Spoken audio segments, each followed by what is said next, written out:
Hello, and welcome to Brada Tales. Tonight, we're bringing you a selection of eerie stories paired with the soothing sound of rain to help you relax and drift off to sleep. Before diving into the atmosphere of suspense, leave a comment below letting us know where you're watching from and what time it is. If these stories send chills down your spine, don't forget to like, share, and subscribe. Get comfortable, let the fear gradually envelop you, and tell us what kind of stories you'd like to hear next time. Settle in, we're about to begin. I was sitting in my room, headphones snug against my ears, scrolling mindlessly through tracks. The soft glow of my screen lit up the otherwise dim room, casting long shadows along the walls. It had been a long day, and all I wanted was to unwind with some music. The silence of the apartment felt heavier than usual, and I could feel the weight of isolation pressing down on me. I pressed play. The first song began to flow through the speakers, melodic and soothing. It wasn't anything new. I had listened to it countless times before. But as the final notes of the track faded into the background, something unexpected happened. A whisper. Barely audible at first, like a far-off voice just on the edge of hearing, it seemed to float through the music. I assumed it was just the fading sound of the track I had been listening to, perhaps a voice from a sample buried deep in the mix. But then the whisper came again. Louder this time. Don't look. I froze. My heart skipped a beat.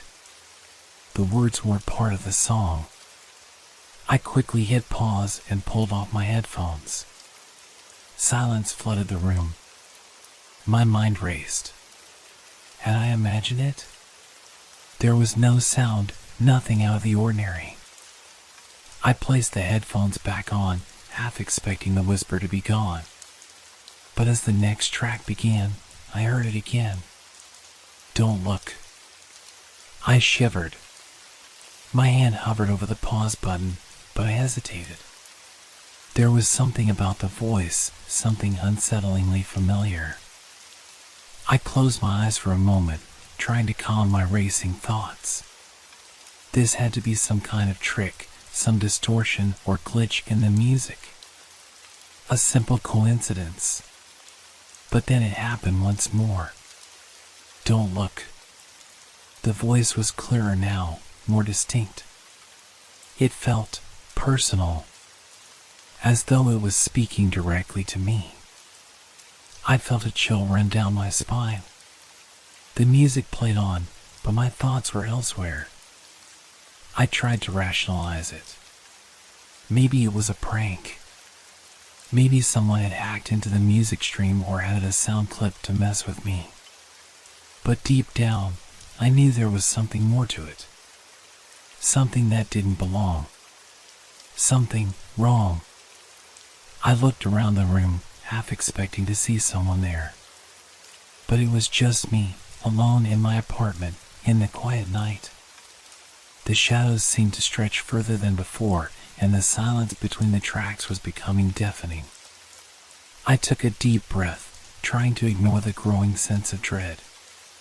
The voice was all in my head, right? It had to be. But as the next song started, I heard it again, clearer than ever. Don't look.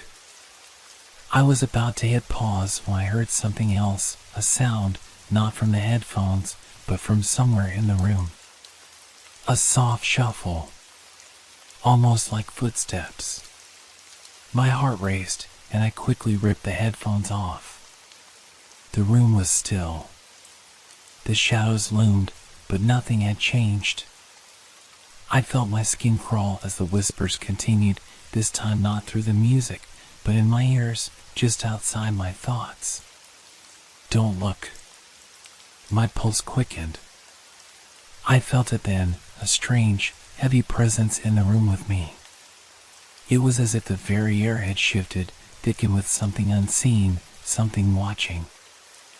I was suddenly aware of the stillness of the night, how every little sound felt too loud, too close. the soft buzz of my phone on the desk, the creak of the floor beneath my feet as I shifted. But most of all, the whispers, now growing louder, wrapping around me like a tight, suffocating coil. Don't look. Don't turn around. I stood frozen in place, unable to move, my mind racing. What was happening? Why was this happening to me? And then, through the oppressive silence, I heard it. A soft, distinct creak of a floorboard behind me. I slowly turned my head, eyes scanning the dark corners of the room. The air felt thicker now, like something was pressing in on me. I could feel it, something was there. I could feel it watching me. My heart thudded in my chest as I slowly turned back toward the room, my breath coming in shallow bursts. I was paralyzed, the weight of the presence behind me like a vice.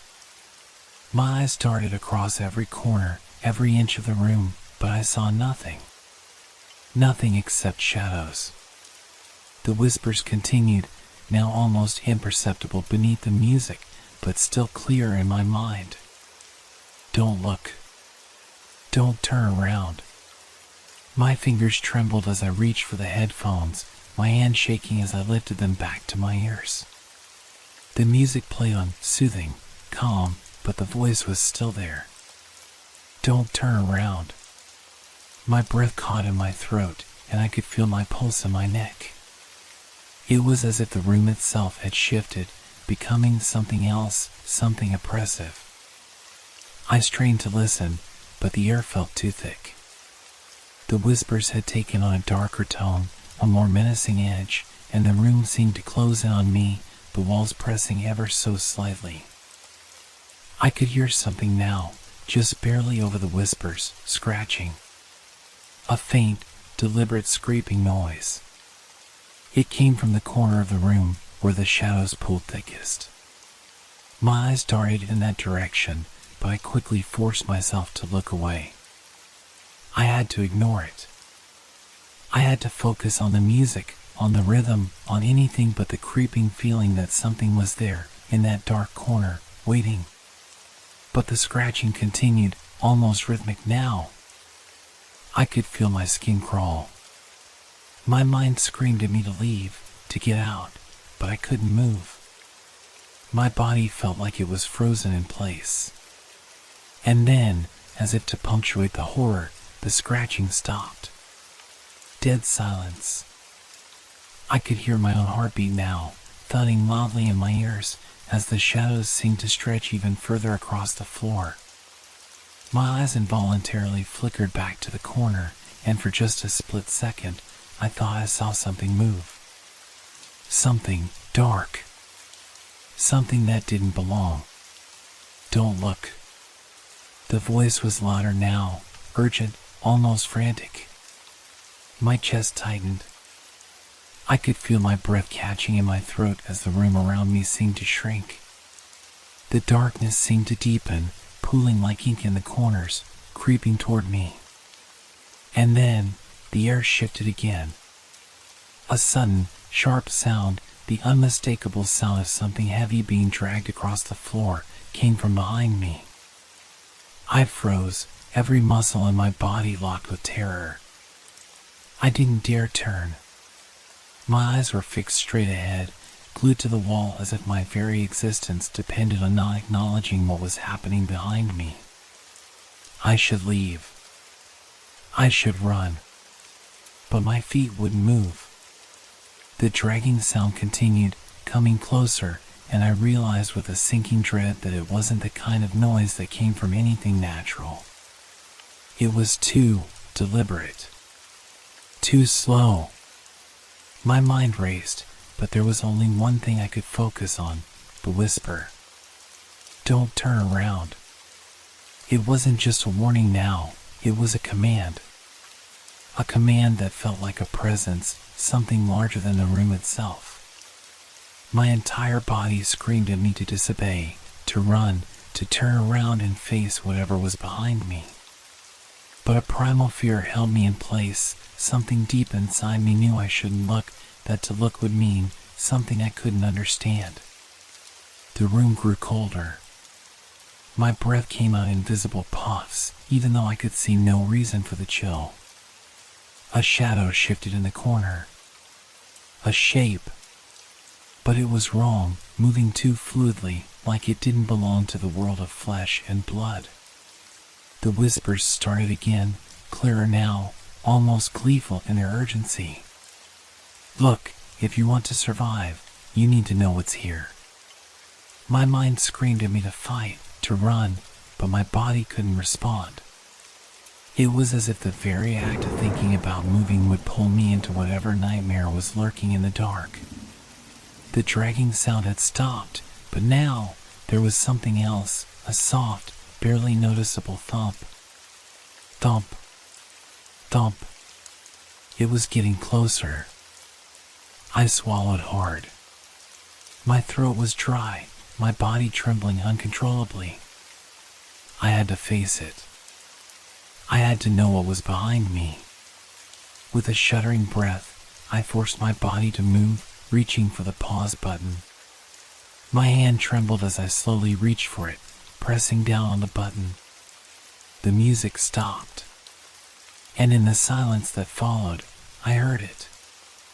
A low, guttural breath. Right behind me. My breath hitched in my throat as the breath behind me deepened, as if something was inhaling, drawing in the very air around me.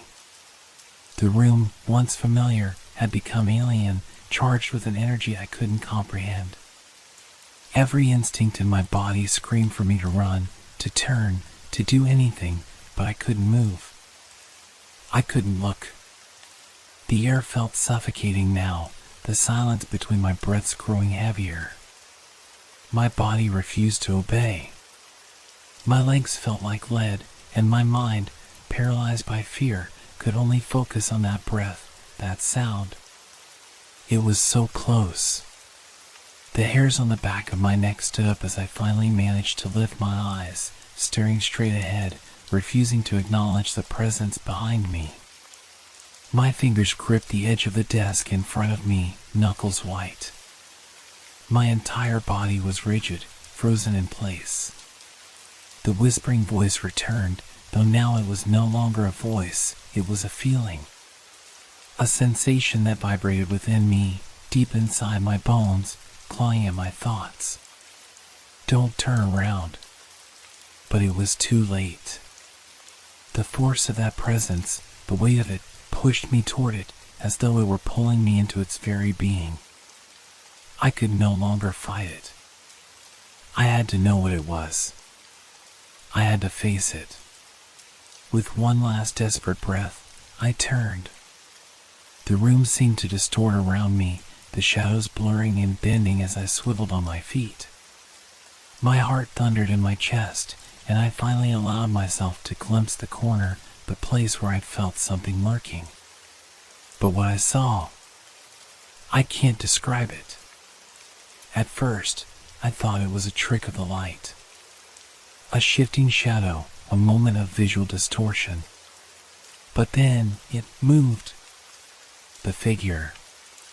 No, not a figure, something else. Something dark, shapeless, as if the very darkness had taken form. A shadow, but one that seemed to pulsate, to breathe, as though it were alive. The outline was there, but it didn't belong to anything I knew. The air around it seemed to ripple with an unsettling hum, as if it was distorting the very fabric of reality. I felt my stomach churn, my throat tighten. This wasn't a hallucination. This wasn't my imagination. The shadow, no, it was more like a presence, leaned toward me. I couldn't see eyes, but I could feel its gaze, piercing into me, locking onto me. The cold dread that crawled over me felt suffocating, as if the very space around me had become poisoned. And then it spoke. Not with words, but with a presence, a vibration that shook the air, resonating deep in my chest. It was as though the room itself was speaking to me, the darkness pressing into my soul. You were told not to look. I didn't have the strength to move, to scream, to even blink. My body felt frozen in terror, paralyzed by the suffocating force of whatever this was. My heart raced, thumping against my ribs as I fought to breathe, to escape from the grip of the presence that surrounded me. But I couldn't. It had me. I was trapped. I tried to speak, but my mouth was dry, my voice stolen. The whispering voice returned, now louder than ever, swirling in my mind, drowning out all coherent thought. Don't look. The shadows shifted again, pulling closer. The temperature in the room plummeted, and I could see my breath, visible in the frigid air. The hum grew louder, vibrating through my entire body as if the very walls were coming alive with the noise. I shut my eyes tight, desperate to shut it out, but it didn't help. The cold was pressing in, the whispers growing louder. The figure was so close now, I could feel it. I could feel its presence, its malevolent intention, pressing against my skin. Don't look. Don't look. But I couldn't stop. My eyes fluttered open again, against my will. The shape, the presence, was closer than ever, its form now fully tangible in my vision. I saw it. The shadowy figure was no longer just an abstract presence. It had taken on a shape, a figure, like a silhouette that had been torn from a nightmare. It had no face, no features. Just a shifting mass of darkness that writhed and pulsated like an open wound in the world. And it was staring at me. The air was thick with its malice, suffocating. I could feel the walls closing in, the room shrinking, and for a moment, I thought I might suffocate right then and there, crushed under the weight of the darkness. But then, as quickly as it had come, it vanished. The room snapped back into place, the air no longer heavy, the whispers gone. Silence. Dead silence. My head spun, my legs finally giving way as I collapsed to the floor, gasping for air. I looked around, nothing. The room was the same as it had been before. But I knew better now. It wasn't gone. It was still there. Watching. And it was only a matter of time before it came back.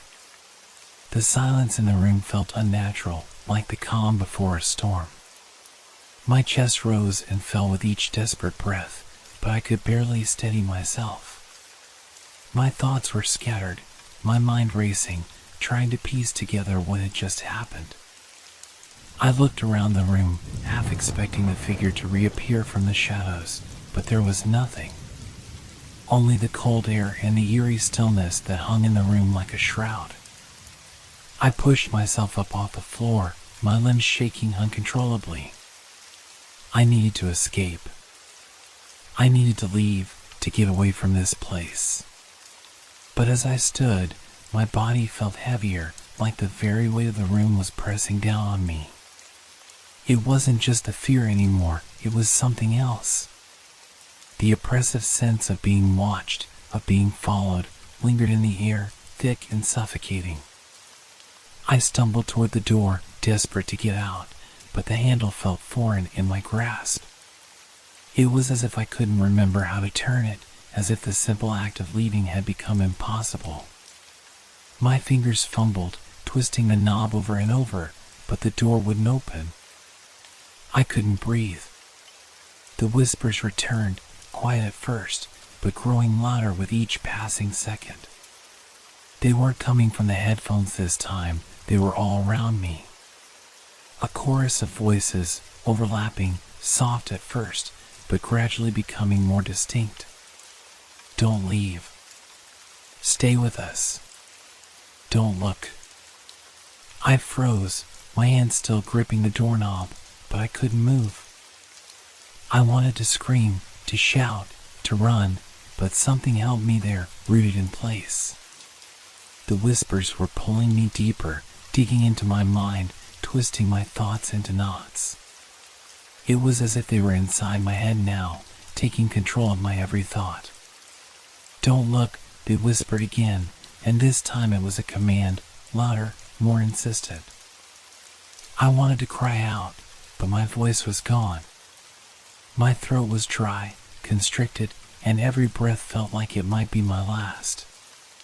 The room around me seemed to pulse, the walls closing in, and the shadows lengthened again, stretching across the floor like dark tendrils reaching out for me. And then, through the growing dread, I heard it again, the sound of dragging. This time, it wasn't just behind me. It was all around me.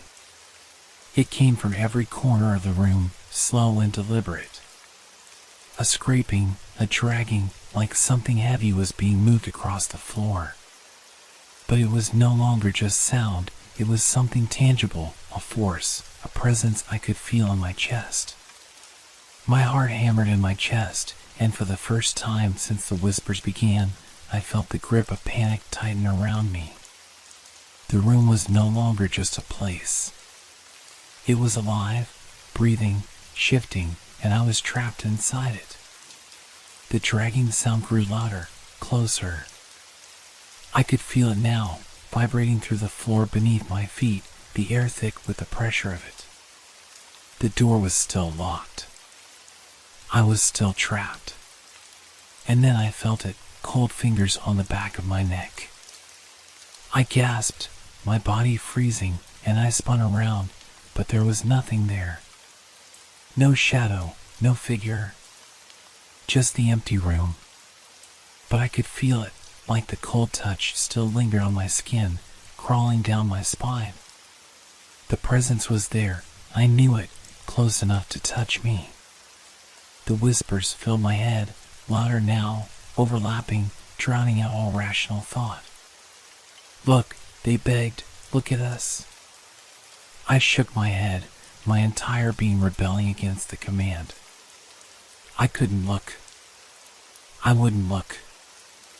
I couldn't give in to whatever this was. But the pressure was unbearable. The whispers became frantic, desperate. "Look!" The world around me began to distort again, the room shifting, the shadows darkening, twisting, and I knew in that moment that whatever was in the room with me wasn't just a shadow. It wasn't just a trick of the light. It was real. And it was reaching out for me.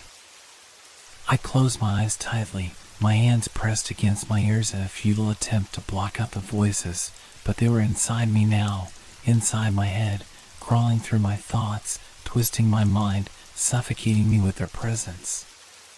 And then I heard it, the sound of something dragging, scraping across the floor, coming toward me. No longer distant. No longer faint. It was right there. Right behind me. I opened my eyes. The shadows had become solid now, no longer formless, but tangible, creeping, reaching, coiling around me like a living nightmare. There was no escaping it. And in the midst of the darkness, I saw it. A figure. A shape. A thing that shouldn't have been. It was like a hole in the world, a void that consumed the light around it. It was there, standing in front of me. Not a person. Not a creature. Just darkness. And it was looking at me. Don't look. But it was too late. I had already seen it. I had already looked. And now it was coming for me. The darkness closed in, its suffocating grip tightening around me. Every breath I took felt heavier, as though the very air was thickened by the presence of the thing before me. The room had stopped feeling like a space. There was no longer any sense of walls, no direction, just endless blackness that seemed to stretch out forever. My heart thundered in my chest, the only sound in the oppressive silence that surrounded me. The whispers, though, they never stopped. They were in my mind, swirling, pressing against my thoughts with the force of 100 voices, all demanding my attention. Look. Look at us. Don't leave. But I had already looked. And now, there was no escape. The thing, the darkness, moved closer, its presence growing heavier, colder. The air seemed to warp around it, the temperature dropping with each passing second until I could see my breath in the freezing air. I was trapped. I tried to speak, but my voice was gone, swallowed up by the shadows. My body trembled, my limbs weak from fear, but still, I couldn't move. I couldn't run. I couldn't scream. The dragging sound started again, closer, louder, more deliberate. It was as if the very ground beneath me was being torn apart by the force of its presence. My knees buckled, and I collapsed to the floor, but I couldn't look away. The figure stood there, looming, an impossibility made real, its form twisting in and out of shape like something that wasn't meant to exist. It wasn't human. It wasn't even alive in the way I understood. It was a void, an absence that consumed everything, leaving nothing in its wake but terror. And then, the voice, no, the whisper, came again, this time right in my ear. You should have listened. I tried to scream, to fight back, but my body betrayed me. The weight of it all, the fear, the cold, the suffocating presence, crushed me into the floor. I could feel the shadows wrapping around me, pulling me deeper into them, and the last coherent thought I had was that this was it. There was no escape. I had become a part of this place. A part of the dark, a part of the silence. The whispers grew louder, frantic now, almost manic in their insistence. Look. Look. I couldn't tell if it was my own voice in my head or the presence trying to consume me. But the more I resisted, the more it pushed against me, as if it were toying with my fear. And then, with a sudden jolt of realization, I understood. The thing before me didn't just want me to look. It wanted me to stay. It needed me to stay. Don't leave, it whispered one last time, its voice cold and hollow, echoing in my skull like the last breath of a dying thing. I closed my eyes, my body racked with the last of its tremors. The air around me thickened, pressing in from all sides, suffocating, and I could feel it, the pull. The weight of whatever this was. It wasn't just in the room. It was inside me now, clawing at my very mind. For a moment, I thought I would die here, in this dark, impossible place. But just as suddenly as the presence had descended on me, it pulled back, fading, its grip loosening. I opened my eyes. The room was still. The darkness had receded, leaving me in the cold, empty silence. The whispers were gone. But I knew it wasn't over. The door had finally opened. And I was still here. I was still alive. But I wasn't the same. Something inside me had shifted, something that I couldn't explain. I felt different, empty, hollow, as though part of me had been ripped away and replaced with the cold darkness that had just claimed me. I could still hear the echoes of the whispers in my mind, faint but persistent. They would never leave me. And I realized with a chilling certainty that whatever had been in that room, whatever had come for me, hadn't finished yet. It had only let me go because it wanted me to remember. The presence wasn't gone. It was just waiting for the right moment to return. And when it did, it would be worse. It would be more.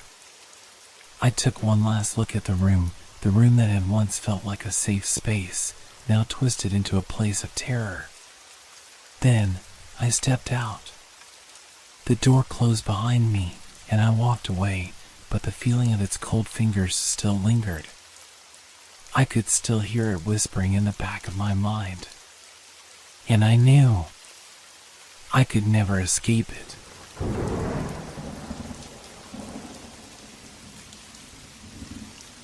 Have you ever noticed that some places seem to exist just for you to remember them, only to find out one day that they vanished, like they were never there at all? I always thought I knew my building well. It wasn't large, just a simple apartment complex on a quiet street, the kind that blended into the background of the city. But there was something about it, something that I couldn't quite put my finger on, that always gave me a strange feeling. Maybe it was the creaking floors or the flickering lights in the hallway, or maybe it was the way the air always felt a little too heavy, even when the windows were open. I lived on the 3rd floor, in the middle of the hall. My neighbor, Greg, lived in the apartment across from mine. We weren't close, but we had spoken a few times, shared an occasional nod or a casual hello as we passed each other in the hallway. He was a quiet man, kept to himself mostly. But it was odd. I hadn't seen him around for a few days. Normally, I would hear him moving about, doors opening and closing, the faint sound of a TV or music playing. But now, silence. No sounds at all. I didn't think much of it at first. Maybe he was out of town or busy with work.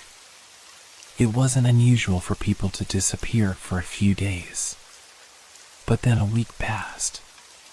Still no sign of him. I had begun to wonder if something had happened to him, and I thought I should check on him.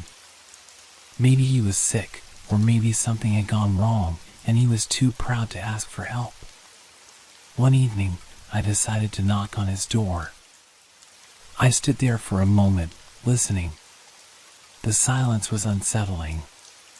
There was no movement inside. No rustling, no sounds of life. Just the quiet hum of the building. I knocked again. A little louder this time. Still nothing. Something about it felt off. The building felt quieter than usual, as if it were holding its breath. I reached for the doorknob. It was unlocked. I hesitated for a moment, but curiosity won. I slowly opened the door. The apartment was empty. Completely empty. I stepped inside, expecting to see some sign of Greg, his shoes by the door, his jacket hanging in the hallway, maybe his keys on the table. But no! The apartment was barren, like no one had ever lived there. It was as if everything had been wiped clean. The furniture was gone. The walls were bare. The air felt strangely empty, like there was nothing inside to hold it up. I checked the bathroom, the kitchen, even his bedroom. But there was nothing, no trace of him at all. No personal items. No photos. Not a single piece of clothing. It was as if he had simply vanished. I stood there for a long time, staring at the walls, trying to process what I was seeing. This was his apartment. I knew it. I'd seen him go in and out of it countless times. The number on the door matched his apartment. I could even smell the faint traces of his cologne that lingered in the air. But nothing was left behind. A chill ran down my spine. The longer I stayed, the more I felt that something was wrong. The emptiness pressed in around me, thick and suffocating, and the silence seemed to grow louder, as if it was mocking me. I turned and stepped back toward the door, but as I did, I froze. My heart skipped a beat. The hallway outside the door, it was wrong. I looked down at the door number. It was no longer the number I remembered. The number on Greg's apartment door was gone. There was nothing but smooth wood where the number had been, as if it had never been there at all. My mind raced. I rubbed my eyes and looked again. Still nothing. Just a blank, empty door. I backed away slowly, my pulse pounding in my ears, my stomach twisting into knots. This couldn't be happening. This wasn't real. It wasn't possible. I turned to leave, but the hallway felt different. The walls seemed to stretch, growing narrower as if the building was shifting around me. The lights flickered overhead, casting strange shadows on the walls. The whole place felt alive, but not in a way that was comforting. No, this was the kind of life that was dangerous, the kind that made you feel small and powerless. I rushed down the hallway, my footsteps echoing louder than they should have. The noise in the otherwise silent building felt wrong. I reached my own apartment door, nearly frantic now, and shoved my keys into the lock. As the door clicked open, I looked back over my shoulder. The hallway stretched out behind me, but there was no sign of Greg's apartment anymore. It was gone. The door. The apartment. Everything. I slammed my door shut, my heart hammering in my chest. My mind couldn't make sense of what had just happened. How could it be gone? How could an entire apartment, an entire space, just vanish? And then, from the corner of my eye, I saw something in the reflection of the hallway mirror. It was a shadow, something that didn't belong. For a split second, I thought I saw Greg standing there in the hallway. But when I turned to look, there was nothing. No, this couldn't be happening.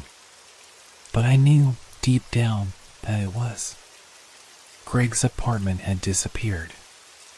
And whatever was behind it, whatever force had erased it from existence, it was coming for me next. I couldn't shake the feeling that something was watching me. As soon as I shut my apartment door, I leaned against it, trying to gather my thoughts. The weight of what I just experienced pressed heavily on my chest, like a thick fog, clouding my mind and making it hard to think clearly. I tried to convince myself that I had imagined it, that I had simply misremembered the apartment number or overlooked something. But deep down, I knew I hadn't. I wasn't mistaken. Greg's apartment had been there. I had seen it, walked into it. I remembered it clearly, every inch of it. It wasn't a dream, and it wasn't some trick of the light. The space, his space, had vanished, and the evidence of that disappearance was all around me. I walked into the kitchen, poured myself a glass of water, but my hands were shaking so much that I almost spilled it.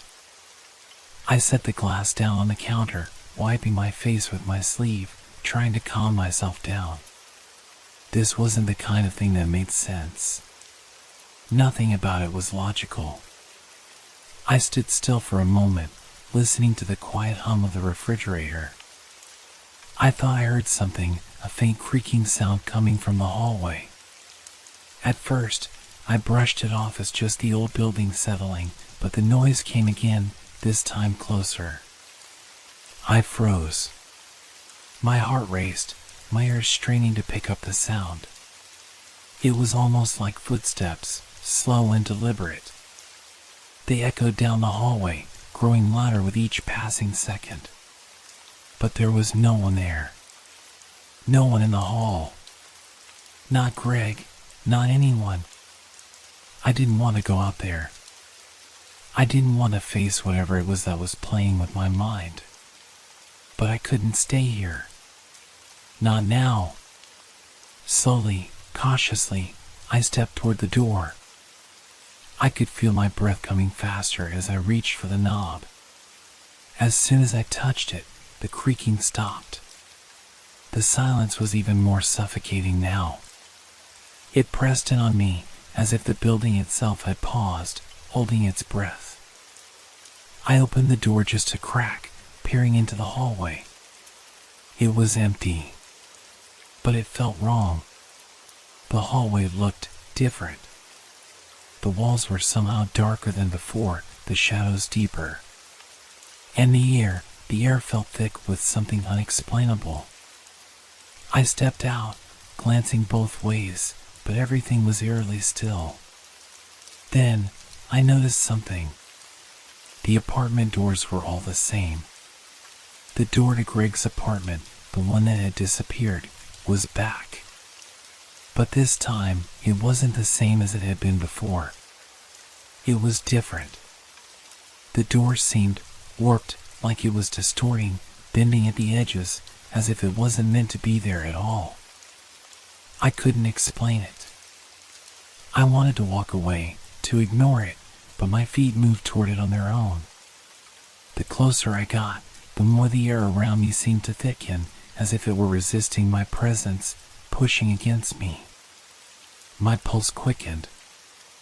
I reached for the doorknob again, but before I could turn it, something stopped me. A voice. A whisper. "Don't go in." I jerked my hand back, my breath catching in my throat. It was soft, almost inaudible, but it was there, like a soft breeze brushing against my ear. I spun around, expecting to see someone, but there was no one. No one in the hallway. The silence stretched on, thick and oppressive. I backed away from the door, my heart pounding in my chest. I needed to leave. I needed to get out of this place. But the hallway seemed to stretch on endlessly, the walls growing taller, the space around me narrowing.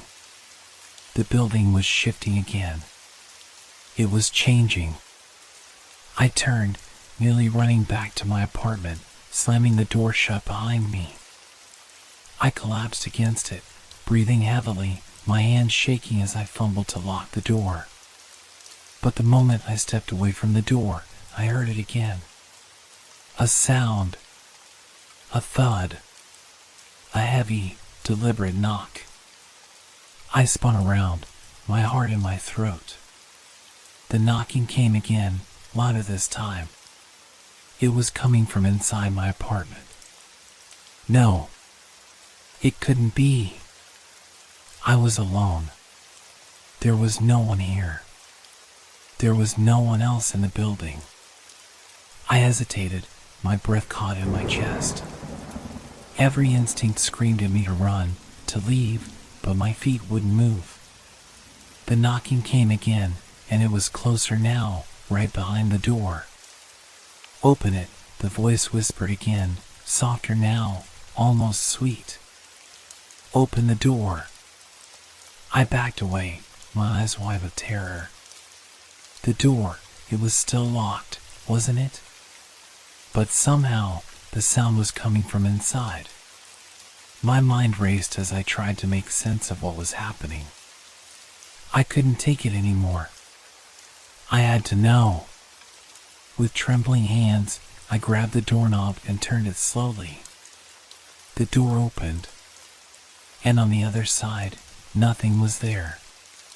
The hallway was empty, but the air was heavy with the smell of something burning. It was faint at first, but it grew stronger. My throat tightened. The air around me thickened with the scent, choking me. My hands instinctively went to my face, but the smell lingered, suffocating me. The light overhead flickered, casting long, twisting shadows on the walls. I could feel it again, the presence pressing against me. The building wasn't just a place anymore. It was something else, something far more dangerous. And I realized, with a sinking heart, that it wasn't just Greg's apartment that had disappeared. It was everything. The space itself. The building. And soon, it would swallow me whole. I stood there, frozen in the doorway, trying to make sense of what I was seeing, or rather, what I wasn't seeing. The hallway stretched out before me like an endless void, dark and silent. The burning smell, acrid, like something was smoldering, clung to the air. My head spun, and for a moment, I wasn't sure if I was still awake or trapped in some half-formed nightmare. I blinked hard, trying to steady my mind, but it was no use. The building was no longer just a place. It was something alive, something that I couldn't comprehend. I stepped back into my apartment, shutting the door behind me. My body felt like it was moving on autopilot, my mind too terrified to focus on anything other than the dread that churned in my stomach. I tried to shake it off, but the fear was everywhere, wrapping around me, choking me with each breath. I backed into the living room, not daring to take my eyes off the door. The silence had returned, but it was oppressive now, like the entire building was holding its breath, waiting for something to happen. Suddenly, there was a knock. Not from my door this time, but from within the apartment. I jumped, my heart leaping into my throat. The sound came again, the same slow, deliberate knock. It was coming from the walls. It was coming from behind the walls. My pulse quickened as the knocks grew louder, more forceful. They reverberated through the apartment, rattling the windows, shaking the walls. I could feel the vibrations deep in my chest, and I instinctively pressed my palms to my ears to block it out. But it didn't help. The sound was everywhere. I ran to the windows, throwing them open, hoping for some escape, some relief from the suffocating noise. But all I could see was the building, my building, stretching out into the night. The streets below were empty. The world outside felt like it was suspended in a void, isolated, like nothing beyond the walls of this place even existed anymore. The knocking continued. The walls seemed to be closing in on me, the apartment shrinking, the air thickening with the presence of something unseen, something waiting. I was losing my mind. I knew I was. How could I not be? I had just witnessed an apartment vanish, the walls of the building shifting in ways that weren't possible. I stumbled back into the center of the room, my breathing rapid, shallow. I had to leave. I had to get out. I grabbed my keys, shaking as I fumbled with them. My hands were slick with sweat, my vision blurred from panic. I shoved the keys into the lock, but before I could turn the knob, the knocking came again. Louder. Closer. I froze. This time, it wasn't just the walls. It was the floor. The ceiling. The very structure of the apartment was knocking, like something was trying to break through from the other side. "Let me in," the voice whispered again, cold and clear. "Let me in, and I'll show you everything." I gripped the door handle, but my mind screamed at me to stop, to not open it. What was on the other side? What had been behind that door in the hallway? But I had to know. I had to know if it was real. I turned the knob. The door creaked open. The hallway beyond was the same, empty, silent. But it wasn't the same. The air was heavy, like it was pulling me in. The darkness seemed to stretch further than before, the walls warping and twisting. I could see faint shadows moving just out of the corner of my eye. Flickers of movement that disappeared when I tried to focus on them. A chill ran down my spine. I could hear something now, a sound low and distant, like something scraping against the floor. I stepped into the hallway, my body trembling, but my legs moving as if guided by something I couldn't control. The door to Greg's apartment, the one that had vanished, was there again. But it was different. The air around it was thick with the scent of burning, the temperature dropping rapidly, as though the building itself were freezing from the inside out. The knocking started again, louder this time. But this time, I realized it wasn't just knocking. It was something scratching from inside the walls. Desperate, frantic, like something was trying to claw its way out. I reached for the door, my fingers trembling, my breath shallow. "Open it," the voice urged again, soft and coaxing. "It's waiting." I could feel the temperature drop even further, my breath visible in the air. The door was cold to the touch, colder than it should have been. I pressed my ear to the wood, listening for any sign of life on the other side. And then something cracked. A loud, bone-chilling crack echoed through the building, followed by a low groan that seemed to come from deep within the walls. The floor beneath my feet shifted, the ground trembling like an earthquake was just about to begin. I jumped back, my heart hammering in my chest. This wasn't just a building anymore. It wasn't just an apartment. It was alive. It was something that shouldn't exist. And it was pulling me in. I turned and ran, the sound of my own footsteps loud in my ears.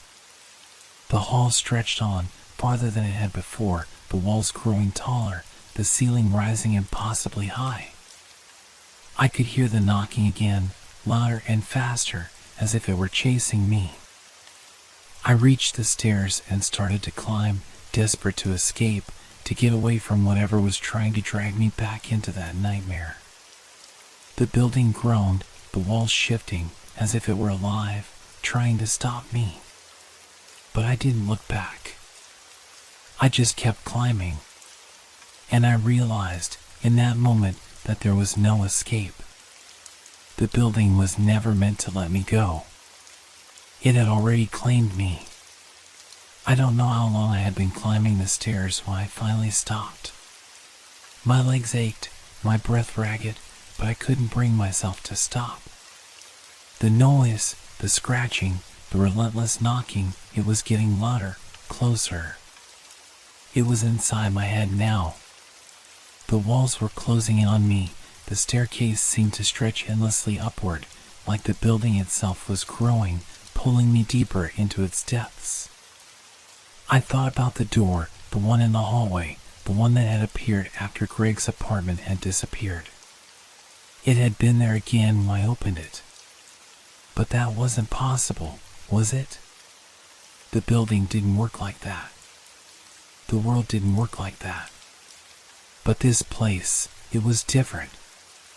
Everything was different now. I reached the top of the stairs and stumbled into the hall. The floor was uneven here, as if the structure was still settling.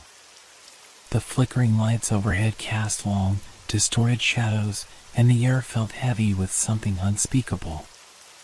It was the same hallway. Or maybe it wasn't.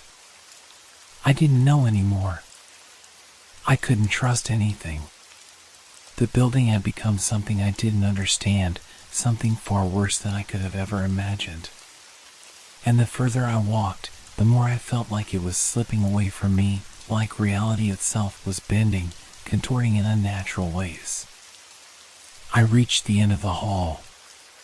There were more doors here than I remembered, so many doors, stretching into the darkness.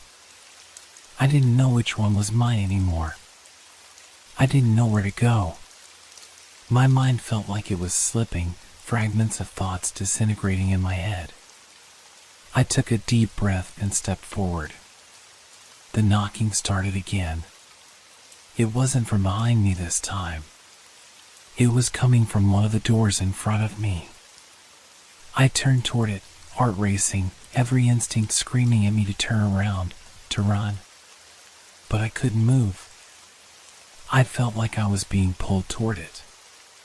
The door was barely visible in the dim light, its edges jagged, almost wrong. Like it was a part of something bigger. I hesitated. The voice came again. "Open it." I reached for the door, my hand trembling as I grasped the cold knob.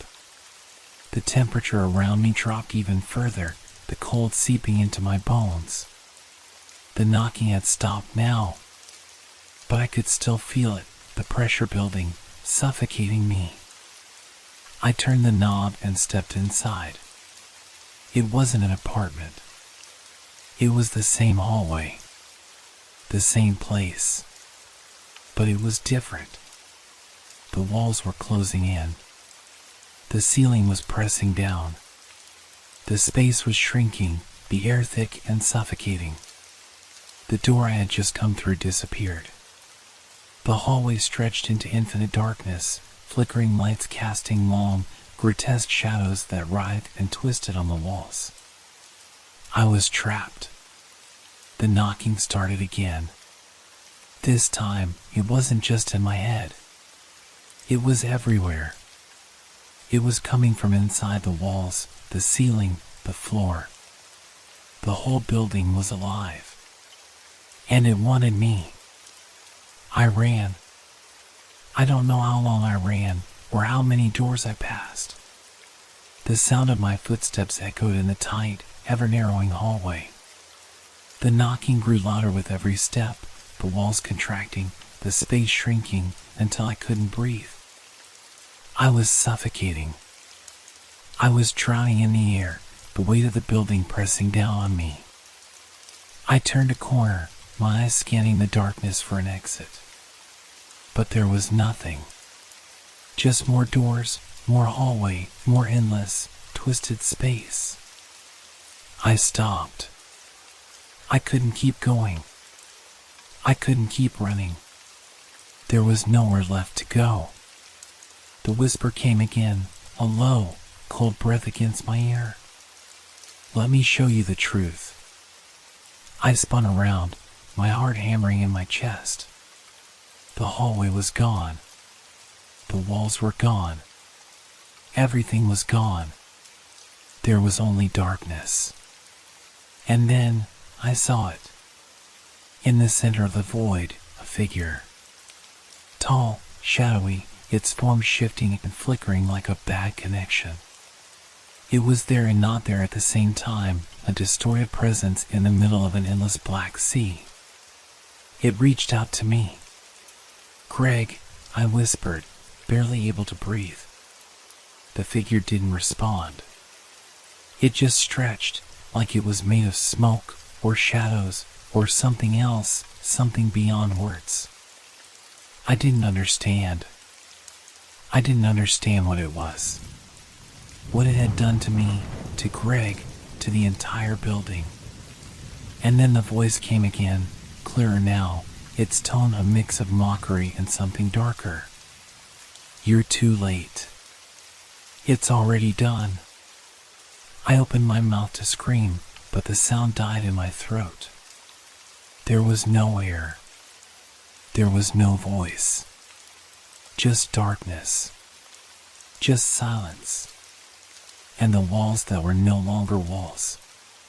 The space that was no longer space.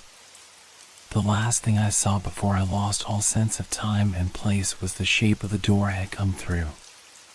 The one that wasn't really a door at all. It was closing. Closing in on me. I don't know how long I've been here. Time has lost its meaning. The moment the darkness swallowed me whole, everything I once understood about the world, about myself, crumbled. There is no up or down, no direction to follow. The void stretches out endlessly, an oppressive blackness that wraps around me, choking every thought, every breath. At first, there was nothing but silence. But then, slowly, I began to hear it, the faintest sound, like whispers carried on the wind. Low murmurs that crept into my consciousness, too soft to make sense of, but growing louder by the second. It wasn't just one voice. It was a chorus, thousands, maybe millions, of voices, all speaking at once. All calling to me. I tried to move. I tried to push through the darkness, but there was nothing to push against. No ground beneath my feet. No walls to guide me. I was floating, suspended in a place that felt like it was everywhere and nowhere at the same time. I screamed, but the scream was swallowed before it even left my throat. There was no echo. No sound, just the crushing silence of the void. And then the shadows returned. The same figure. It flickered in and out of existence, stretching toward me like something out of a nightmare. Its form twisted, never quite solid, but I could feel it. I could feel it staring at me, watching me with something ancient and knowing. "You shouldn't have come here," the voice whispered, this time clear and cold, dripping with malice. "You should have left it alone." I tried to speak, to protest, but my voice was drowned in the dark. "Greg," I tried again, my voice barely a whisper. "Where is he? What have you done with him?" The figure flickered again, its shape distorting and reshaping itself like liquid smoke. The air around me seemed to grow colder, pressing in, suffocating. "Greg is gone," the voice responded. "He was never meant to stay. He belonged to this place, just as you will." The figure's form seemed to dissolve, its features melting into the endless blackness. But the voice continued, now a chorus of 1,000 voices, all speaking at once. "You came here because you couldn't understand. But it's too late now. You will never leave." I felt a coldness seep into my bones, as if the very essence of this place were draining me. I could feel myself fading, my presence slipping from the physical world, becoming part of the darkness. The fear I had felt earlier was nothing compared to the overwhelming terror that gripped me now. It wasn't just my life at stake. It was my very existence. "No," I whispered. "Please, let me go." The darkness didn't answer.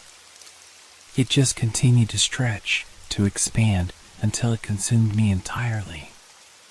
But even in the absence of light, I felt the pressure, the weight of the void closing in on me. My mind screamed, my body trembled, but there was nothing to hold on to. No way to escape. And then, something shifted. A tiny crack. A flicker of light in the farthest corner of the void. It was so small, so distant, that I could barely see it, but it was there. I could feel it. A sliver of hope in the crushing blackness. I reached for it. But the darkness fought back, pulling at me, dragging me down. It whispered, louder now, 1,000 voices tangled together. "You'll never leave. You'll never be free." But I couldn't stop. I couldn't give up. With every ounce of strength, I reached for the light. I felt it drawing closer, felt the faintest warmth as it touched my skin. It wasn't much, but it was enough. Enough to remind me of the world I had once known. Enough to remind me of something beyond this. And then, in the blink of an eye, it was gone. The light. The hope. The last shred of my reality. The void swallowed me whole. And I became nothing. No longer a person, no longer a memory. Just a part of the building. Part of the endless, shifting walls. A whisper in the dark. A knot behind the door. It was over. But somehow, I think the building is still waiting for someone else. Waiting for another soul to walk down the hallway, to turn the corner, to open the door. And then, they too will vanish. And the building will consume them too.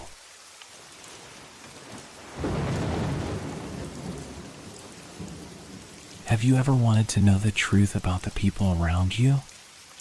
To see them for what they really are, beyond the facades they put up? I thought I did. I thought it would be enlightening, maybe even liberating. But sometimes, knowing too much is a curse. Sometimes, the truth is something you're better off not seeing. It all started when I stumbled into an old, forgotten shop in the corner of a narrow alley. I hadn't planned on going there, but something about the place called to me. It was tucked away between two buildings, its windows dusty and covered with years of grime. The sign above the door was barely visible, its letters faded from time. The door creaked when I pushed it open, the air inside thick with the scent of old wood and something unsettling. The shop was filled with all sorts of trinkets and antiques, piled high on shelves. There were clocks that hadn't worked in decades, tarnished silver spoons, and faded portraits with glassy eyes that seemed to follow you as you walked past. But what caught my eye, tucked away in a small corner, was a pair of glasses. They were old-fashioned, the kind you might expect to see in a museum or a collector's vault. The frames were thick and dark, made of some material I couldn't quite place. But what intrigued me most was the inscription on the side. It was barely visible, worn down by time, but I could just make out the words, "To see what is hidden." I was drawn to them instantly. The idea of seeing beyond the surface, of peeling back the layers of illusion, fascinated me. I didn't hesitate. I bought them. When I first put them on, everything seemed normal. The world looked just as it had before, bright, vibrant, alive. But then, I looked at the people around me. I had gone to a cafe, hoping to test the glasses in a public setting to see if they really worked. And that's when I noticed it. The man sitting at the table next to me, he didn't have a face. No eyes. No mouth. Just smooth, featureless skin where his face should have been. And the woman at the counter, the one who had been serving coffee, her body wasn't quite right either. Her arms were too long, her fingers twisted unnaturally, like something out of a nightmare. At first, I thought it was a trick of the light. A hallucination, perhaps. I took off the glasses, rubbed my eyes, and put them back on. But nothing had changed. The faces, the bodies, they were all wrong. The world had shifted into something I couldn't understand. I tried to leave. I wanted to rip the glasses off, to escape the nightmare I was now seeing, but I couldn't. It was like something was holding me there. The more I looked, the more I saw things that should not be. People whose faces were distorted, whose movements were jerky and unnatural. Some had bodies that didn't belong, twisted limbs and glowing eyes that stared at me from the shadows. Others seemed to flicker in and out of existence, like they were never really there in the first place. I thought I had gone mad. But as I looked closer, I realized the truth. These things, these creatures, were everywhere. They were hidden beneath the skin of the people I had once known. They were the ones who had been walking among us, unnoticed, pretending to be human. I tried to take the glasses off again, but they felt like they had fused to my face. The more I struggled, the more they dug into my skin, until it felt like I couldn't breathe without them. I was trapped in a world I didn't understand, surrounded by things that shouldn't exist. And then, the sounds began. At first, it was just a low hum, barely audible over the noise of the cafe. But as the seconds ticked by, it grew louder. A strange, pulsing sound that seemed to vibrate through my bones. The people around me didn't seem to notice. They were too busy laughing, talking, pretending to be normal. But I could hear it. It was the sound of something wrong, something unnatural, something that wasn't supposed to be. I stood up, my hands shaking, my heart racing. The glasses were burning my skin now, the weight of them pressing down on me, suffocating me. I didn't know how to escape, how to undo what had been done. And that's when I saw it. At the far end of the cafe, there was a figure standing in the doorway.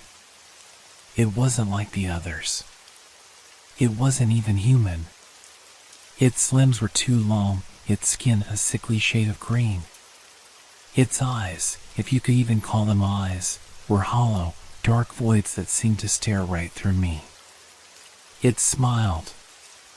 It was the first real smile I'd seen in this distorted reality, and it was filled with malice, like it knew something I didn't.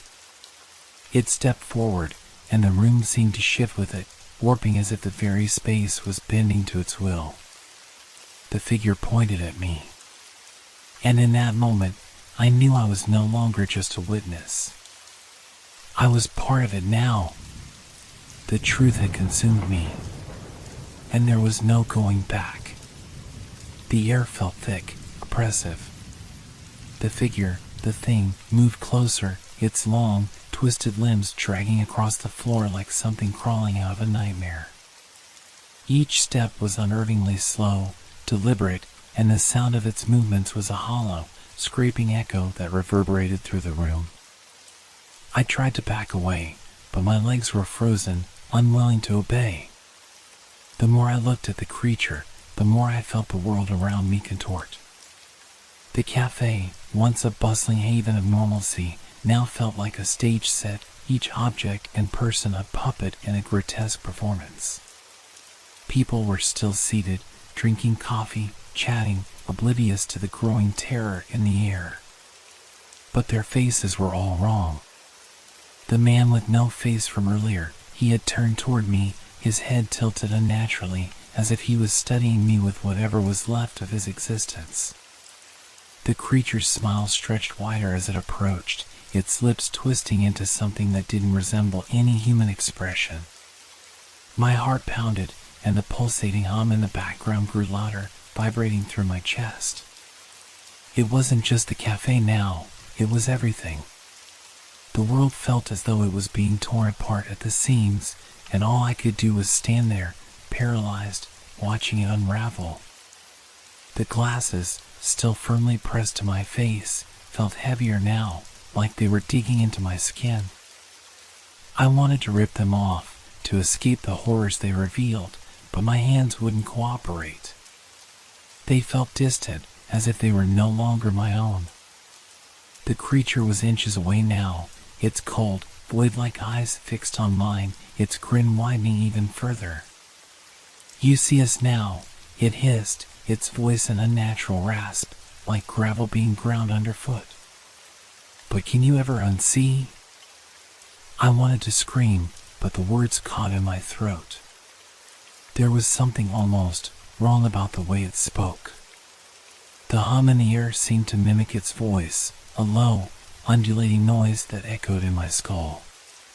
"Take them off," it commanded, its voice low and guttural.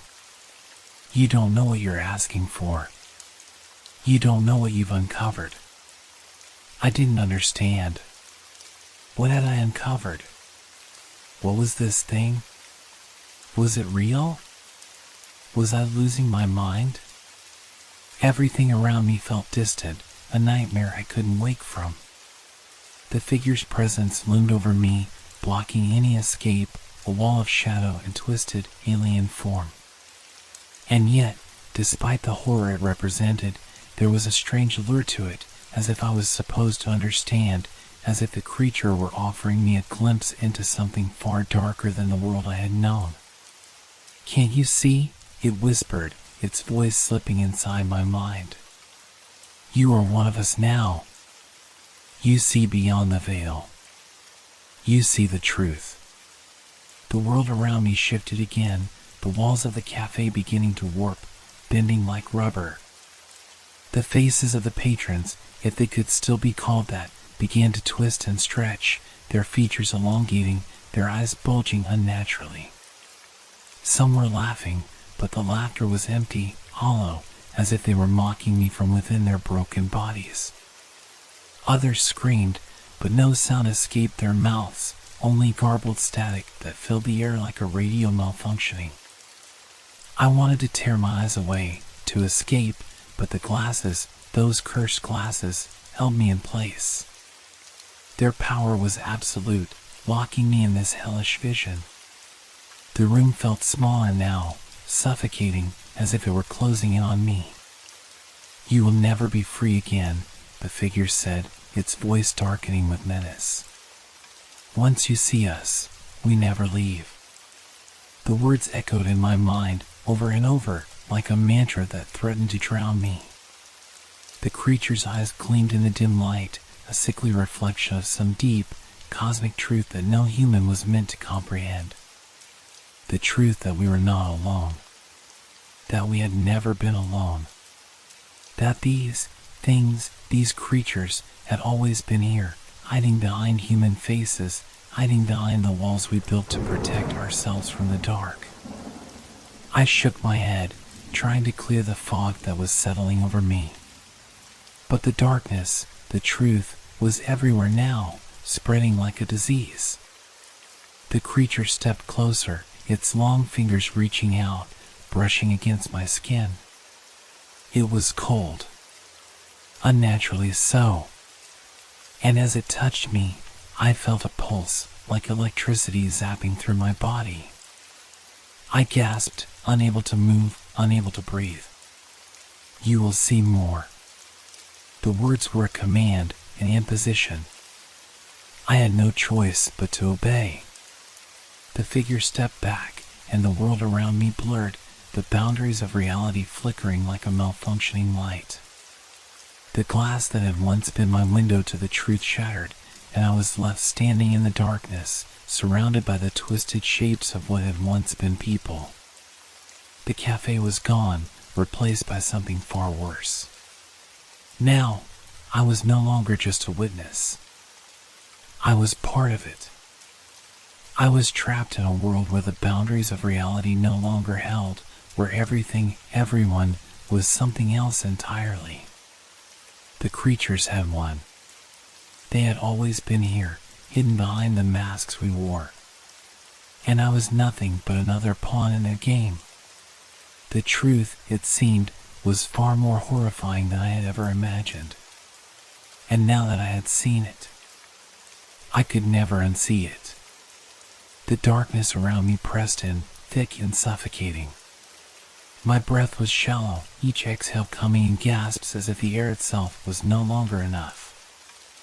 I tried to move, but my legs felt like they were cemented to the ground. My body was heavy, weighed down by the knowledge that I was no longer in the world I had once known. The cafe, the people, even the streets outside, everything had twisted, bent, become something foreign, something wrong. I reached up, feeling the glasses still pressed firmly against my face, like an anchor pulling me deeper into this nightmare. I wanted to rip them off. I wanted to forget everything I had seen, to return to the ignorance I had once taken for granted.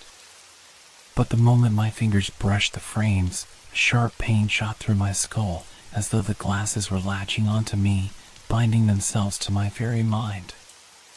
The pain subsided, but the world around me didn't. The creatures, them, were everywhere now. I could see them for what they were, not just in the shadows, but in plain sight, pretending to be human.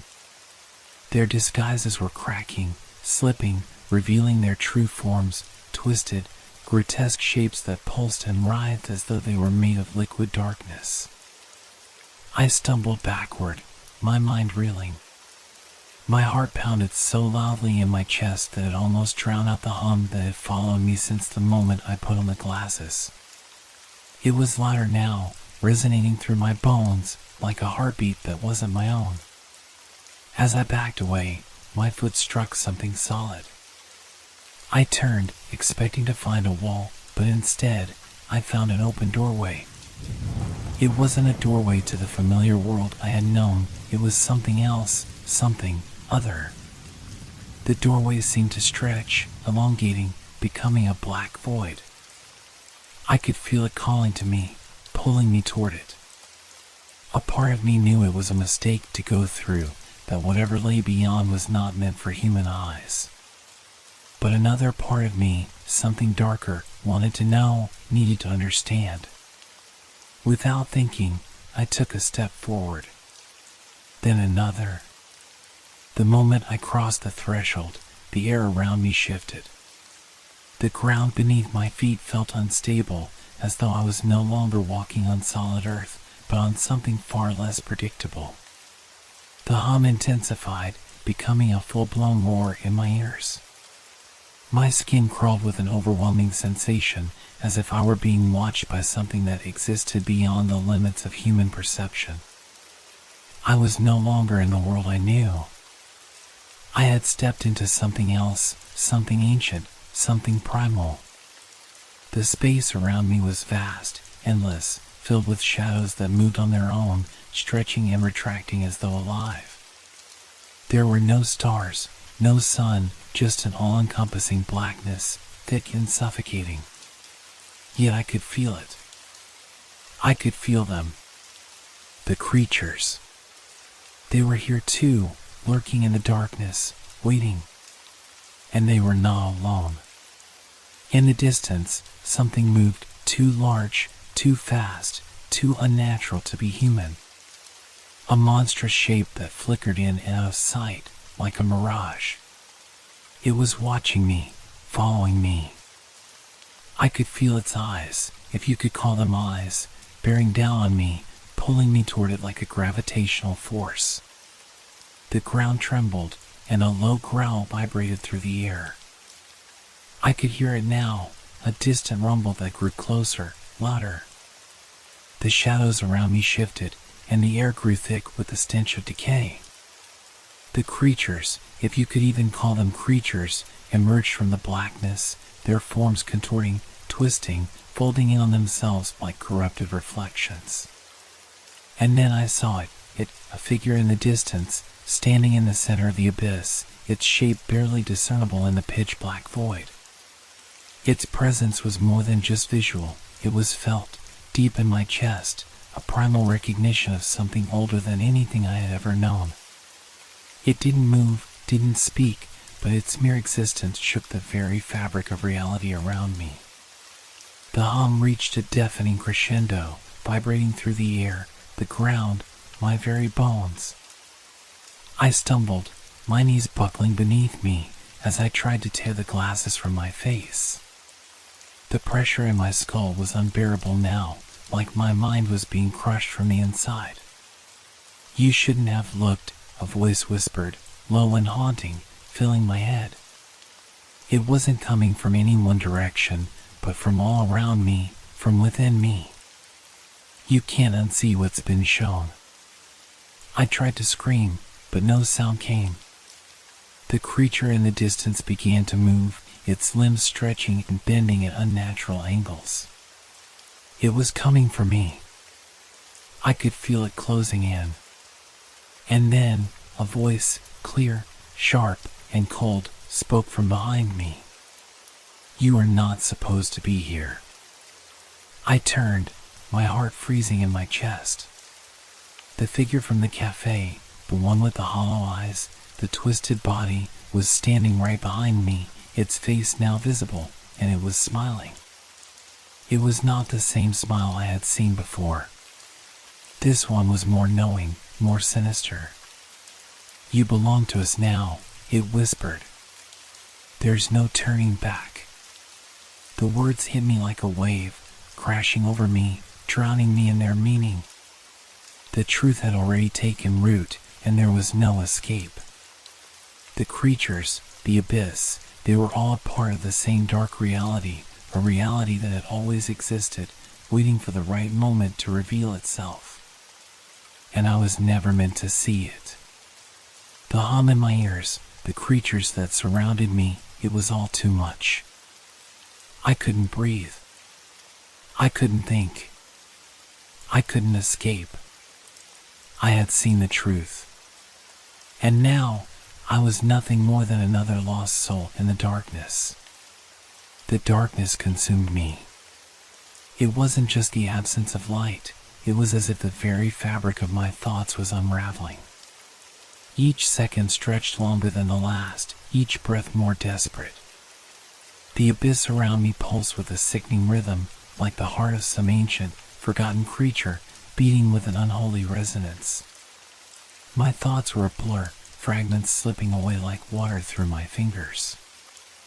I tried to focus, tried to ground myself, but the more I fought, the more the world seemed to slip through my grasp.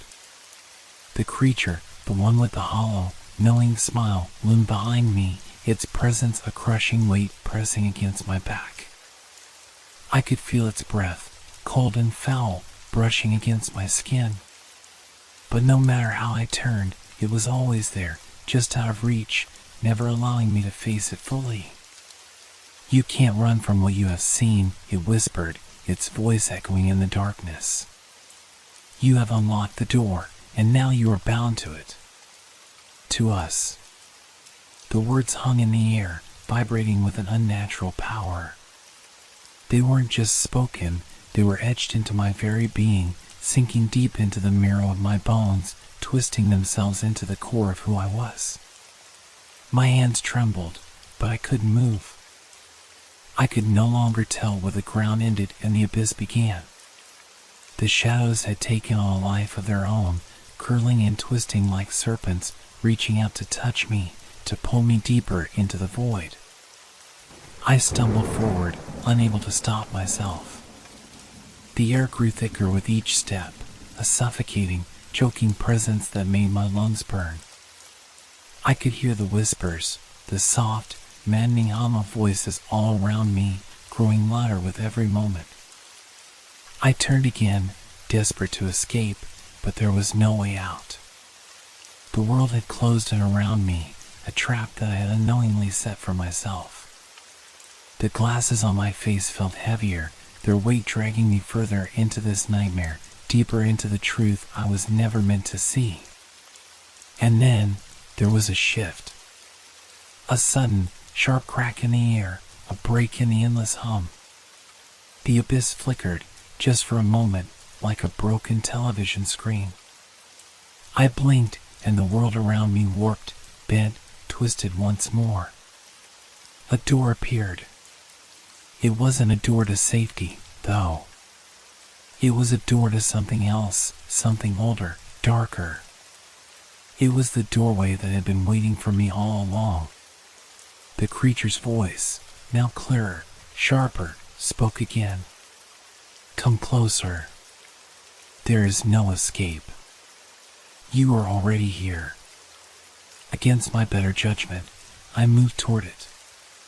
My feet felt like they were dragging through thick mud, but something inside me, something primal, urged me forward. I had seen too much to turn back now. The door loomed larger with each step, its edges dark and cracked, as if it had been there for centuries, waiting. I reached the door, my hand trembling as I pressed it against the cold, jagged surface. The moment I touched it, the world seemed to shudder, a deep, reverberating sound that echoed through my skull. The door creaked open, revealing a space beyond. I hesitated. The space beyond wasn't just another room or another world. It was something that defied understanding, something that shouldn't have existed. The air was thick with static, buzzing and crackling like the energy before a storm. The shadows within the space writhed, undulating like the pulse of some alien life form, each movement sending ripples through the fabric of reality. And there, in the center of it all, was the figure I had seen before. The one with the empty eyes and twisted grin. It stood motionless, its head slightly cocked, as if it were waiting for me. Watching me. Knowing that I would come. "You've seen the truth," it said, its voice sending a chill through my bones. "And now, there is no turning back." I wanted to run.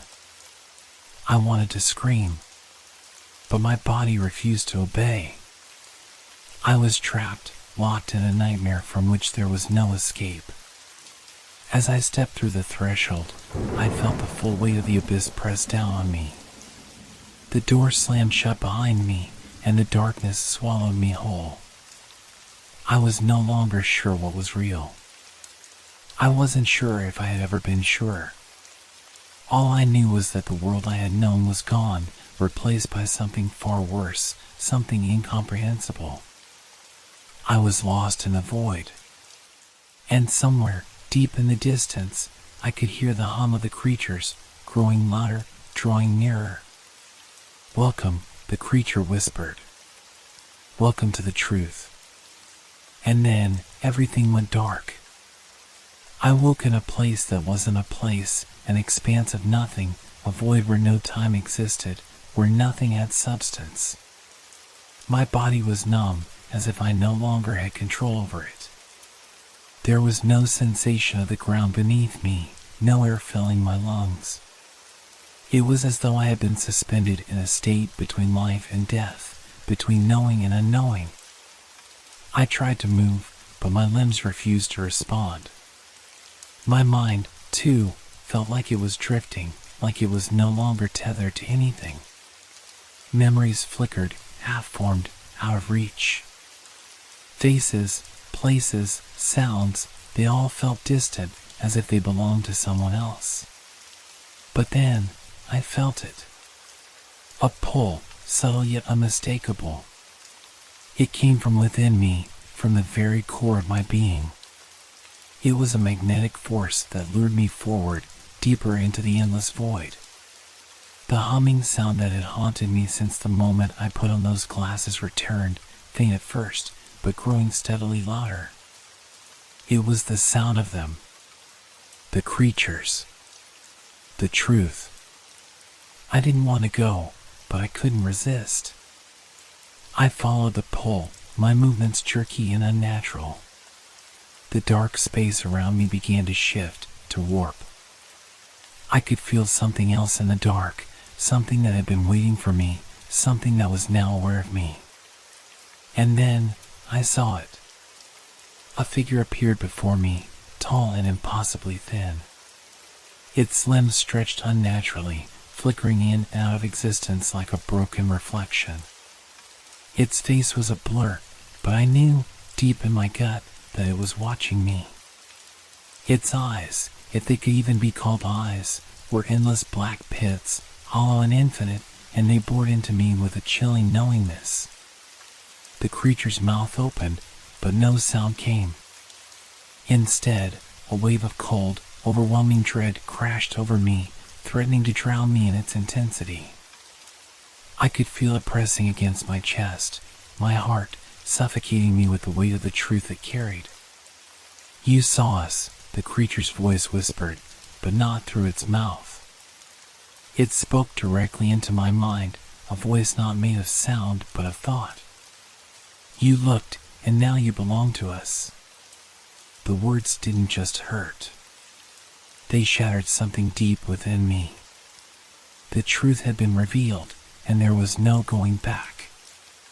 The boundary between this world and the one I had known was gone. I was caught in the space between neither here nor there, neither alive nor dead. I wanted to scream. I wanted to run. But there was nowhere to go. No escape. No end. And then I understood. The glasses, those cursed glasses, they weren't just a tool to see the truth. They were the key. The key to this world, to the creatures, to the endless void.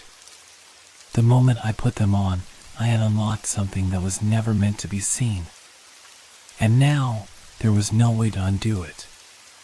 The creature stepped closer, its form flickering in and out like an image on an old television set.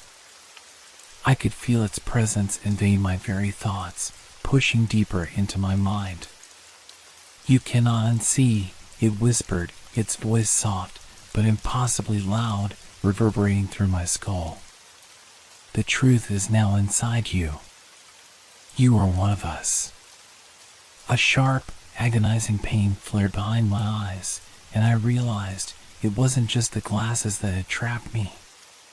It was the truth itself, the raw, unfiltered reality of everything that lay hidden beneath the surface of the world I once knew. It was something beyond comprehension, beyond anything human minds were meant to hold. And now, that truth was inside me. I had become part of it. The world around me began to fracture, splintering apart like glass. The creature's form dissolved into the void, leaving only the sound of its voice, endlessly echoing in my mind. "There is no return," it whispered again and again. "There is no escape." The darkness deepened, and I felt myself slipping, falling into something infinite, something eternal, something that stretched beyond time, beyond space. I could see flashes, images of things I shouldn't understand, things I wasn't meant to know. They weren't memories, not entirely. They were visions. Glimpses into a world that was hidden beneath the veil of normality, a world full of horrors and truths far too vast for any human mind to bear. I saw them, the creatures, the beings that lived in the darkness, that waited just beyond the edge of reality. I saw their faces, their forms, their endless, unblinking eyes. I saw the ancient, unspeakable forces that had been pulling the strings of the world all along, the forces that had been watching, waiting, since before humanity had even begun to exist. And I understood. This wasn't just a nightmare. This wasn't just a bad dream I would wake up from. This was my reality now. I had stepped into it. I had chosen to see.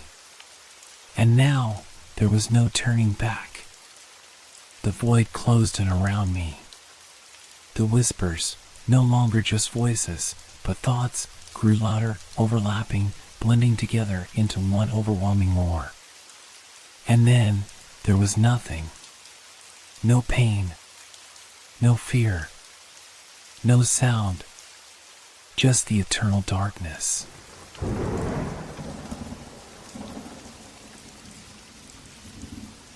It was late when I decided to take the walk. The streets were quiet, the kind of silence that blankets the world when it's just past midnight and no one is around. I didn't have any particular destination in mind. I simply wanted to clear my head, to breathe a little, to be alone with my thoughts. The cool air brushed against my skin as I stepped out of my apartment building, the dim light from the street lamps casting long shadows across the sidewalk. I hadn't planned for this to be anything out of the ordinary. It was supposed to be a simple, peaceful stroll, but something about the night felt different. It felt heavier. I couldn't explain it, but I felt it in my bones. As I walked, I noticed a narrow alleyway just off the main road that I hadn't seen before. It seemed to draw me in, like a quiet invitation. Without thinking, I turned down the path. The alley was dark and narrow, with barely enough space for two people to walk side by side. It was lined with old, crumbling brick buildings that looked abandoned, the windows dark and empty. Yet, despite the decay, something about the alley felt alive, like it had its own pulse. I walked further, my footsteps muffled by the overgrown grass and dirt that lined the edges of the path. The air seemed thicker here, harder to breathe. There were no sounds, no distant chatter or traffic. Just silence, broken only by the sound of my own breathing and the soft rustling of leaves as the wind stirred them. And then, I saw it. At the end of the alley, there was a road that seemed to stretch out into the darkness. It wasn't on any map, and it didn't look like any road I had seen before. It was as if it appeared out of nowhere, carved into the very fabric of the night. The asphalt was smooth and black, gleaming under the light of the full moon, and the path ahead seemed endless, vanishing into the horizon. Curiosity tugged at me. I didn't stop to question why I felt compelled to walk down it, but I did. The road felt like a secret, like it was meant to be discovered. Each step I took seemed to echo louder in the silence, the world around me growing quieter with each passing second. And yet, there was an undeniable pull, as if something was waiting for me ahead. I couldn't have known then, but that first step would be the one that led me somewhere I couldn't return from. As I walked further down the road, something began to feel off.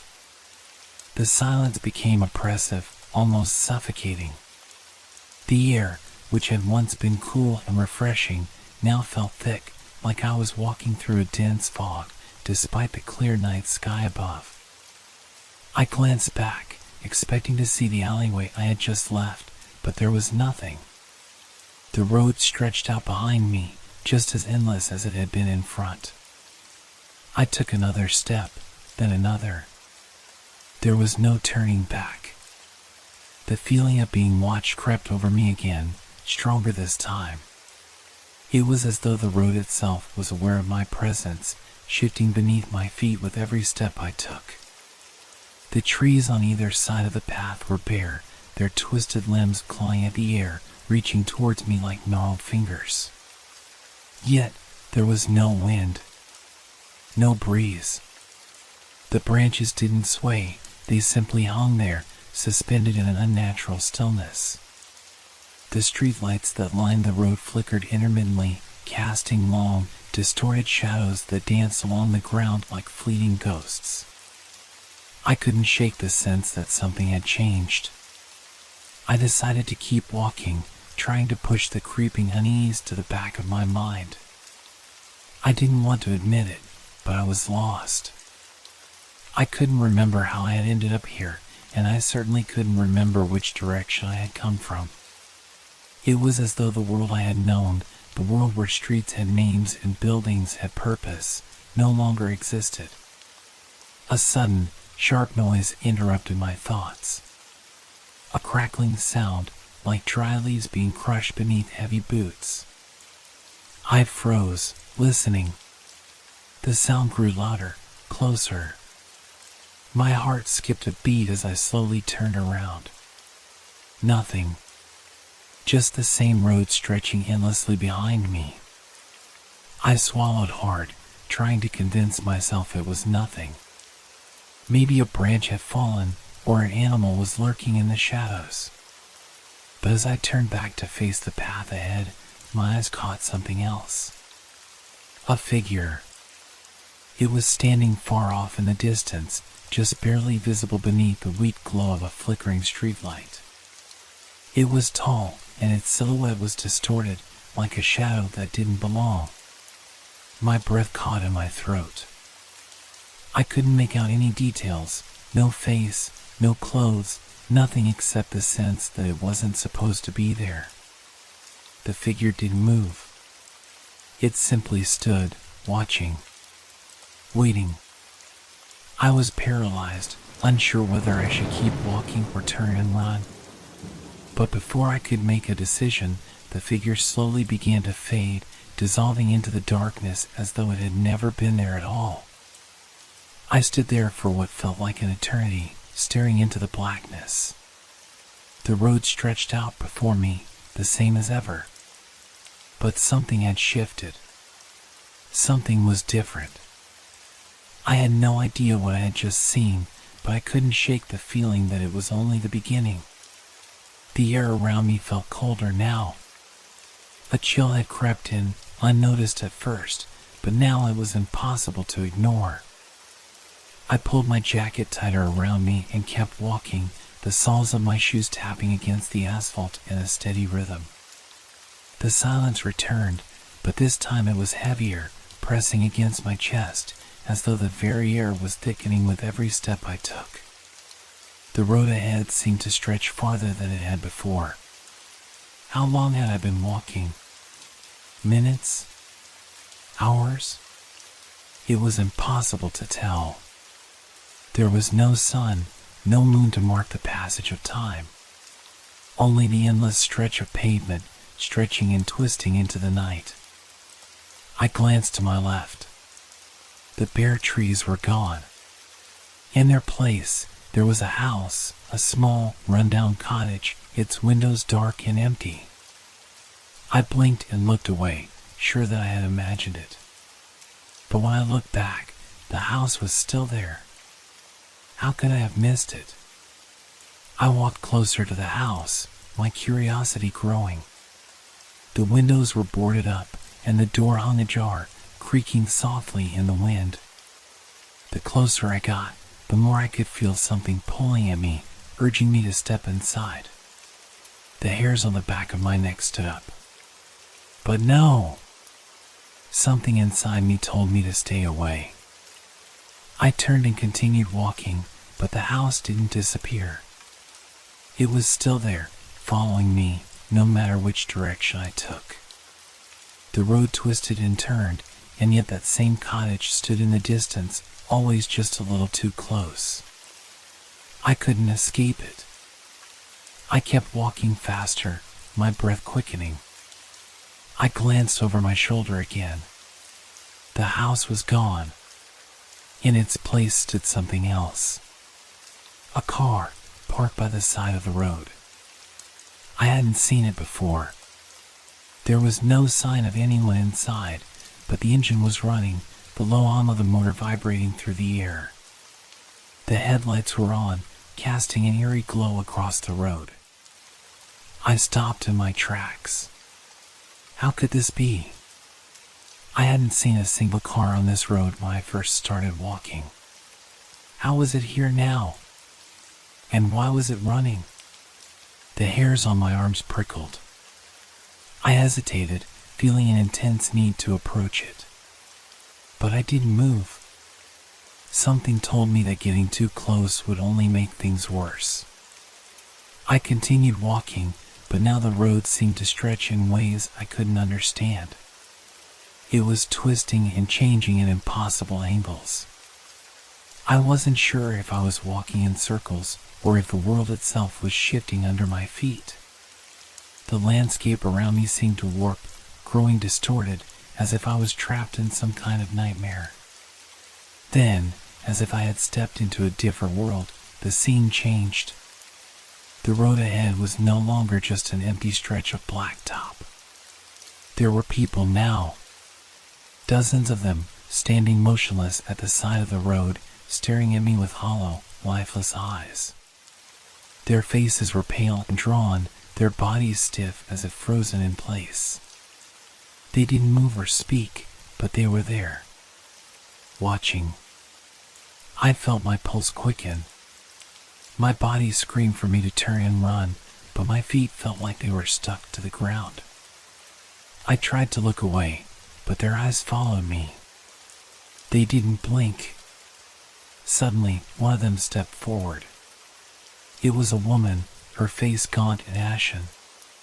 Her lips were cracked, and her eyes, they were hollow, like they had never seen the light of day. She opened her mouth, and for a moment, I thought she was going to speak. But no words came out.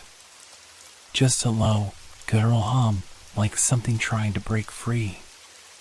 The woman took another step. And then another. I stumbled backward, panic flooding my chest. I turned and ran, my legs moving faster than they ever had before. But no matter how quickly I ran, the road seemed to stretch on forever. The figures behind me were closing in, their shadows long and stretching, as if the night itself were reaching out to claim me. I was lost. There was no way out. I had to keep running. My breath was ragged, and my legs felt like they were made of lead, but I couldn't stop. I didn't dare to look back. Every step forward felt like an eternity, as though the road itself was pulling me deeper into the unknown. The shadows behind me seemed to grow longer, more twisted. The people, no, the things were still there, following me, silent but ever present. I glanced to the side, hoping for any sign of something familiar, something that could offer me an escape. But there was nothing. Just the road stretching out into the blackness. I could feel the weight of their eyes, even though I refused to look back. I could feel them closing in. The air grew colder. My breath came out in visible puffs, the night air thickening with each passing moment. The world around me was starting to blur, like a bad dream that couldn't be shaken off. Suddenly, I saw something up ahead. A faint flicker of light, soft, warm, like the glow of a distant fire. I didn't care what it was or how it had appeared. I ran toward it, desperate for anything that might break the suffocating stillness of the road. As I drew closer, the light grew brighter, but it wasn't a fire. It was a street lamp, old and rusted, standing alone in the middle of the road. But as I stood beneath it, the warmth I had hoped for didn't come. The light cast a cold, unnatural glow, making everything around me seem even darker. I stopped, panting, my heart thundering in my chest.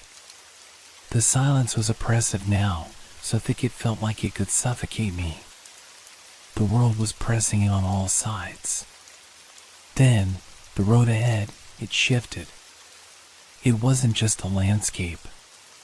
The very ground beneath my feet seemed to twist and warp. The familiar asphalt began to crack and fold, as if it was being torn apart by invisible hands. The path became narrow, twisting into a labyrinth that I couldn't navigate. The further I walked, the more distorted it became. And the figures, they were still there. Silent. Unmoving. Watching. Waiting. My pulse quickened again. I was losing my mind. The world around me was becoming less and less real. There was no way out. I could feel the walls of the world closing in.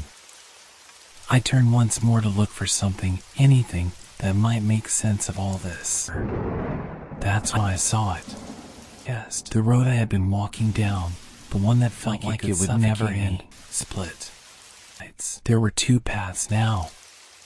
One continued forward into the same black void that I had been walking toward, and the other veered off to the left, cutting into the trees.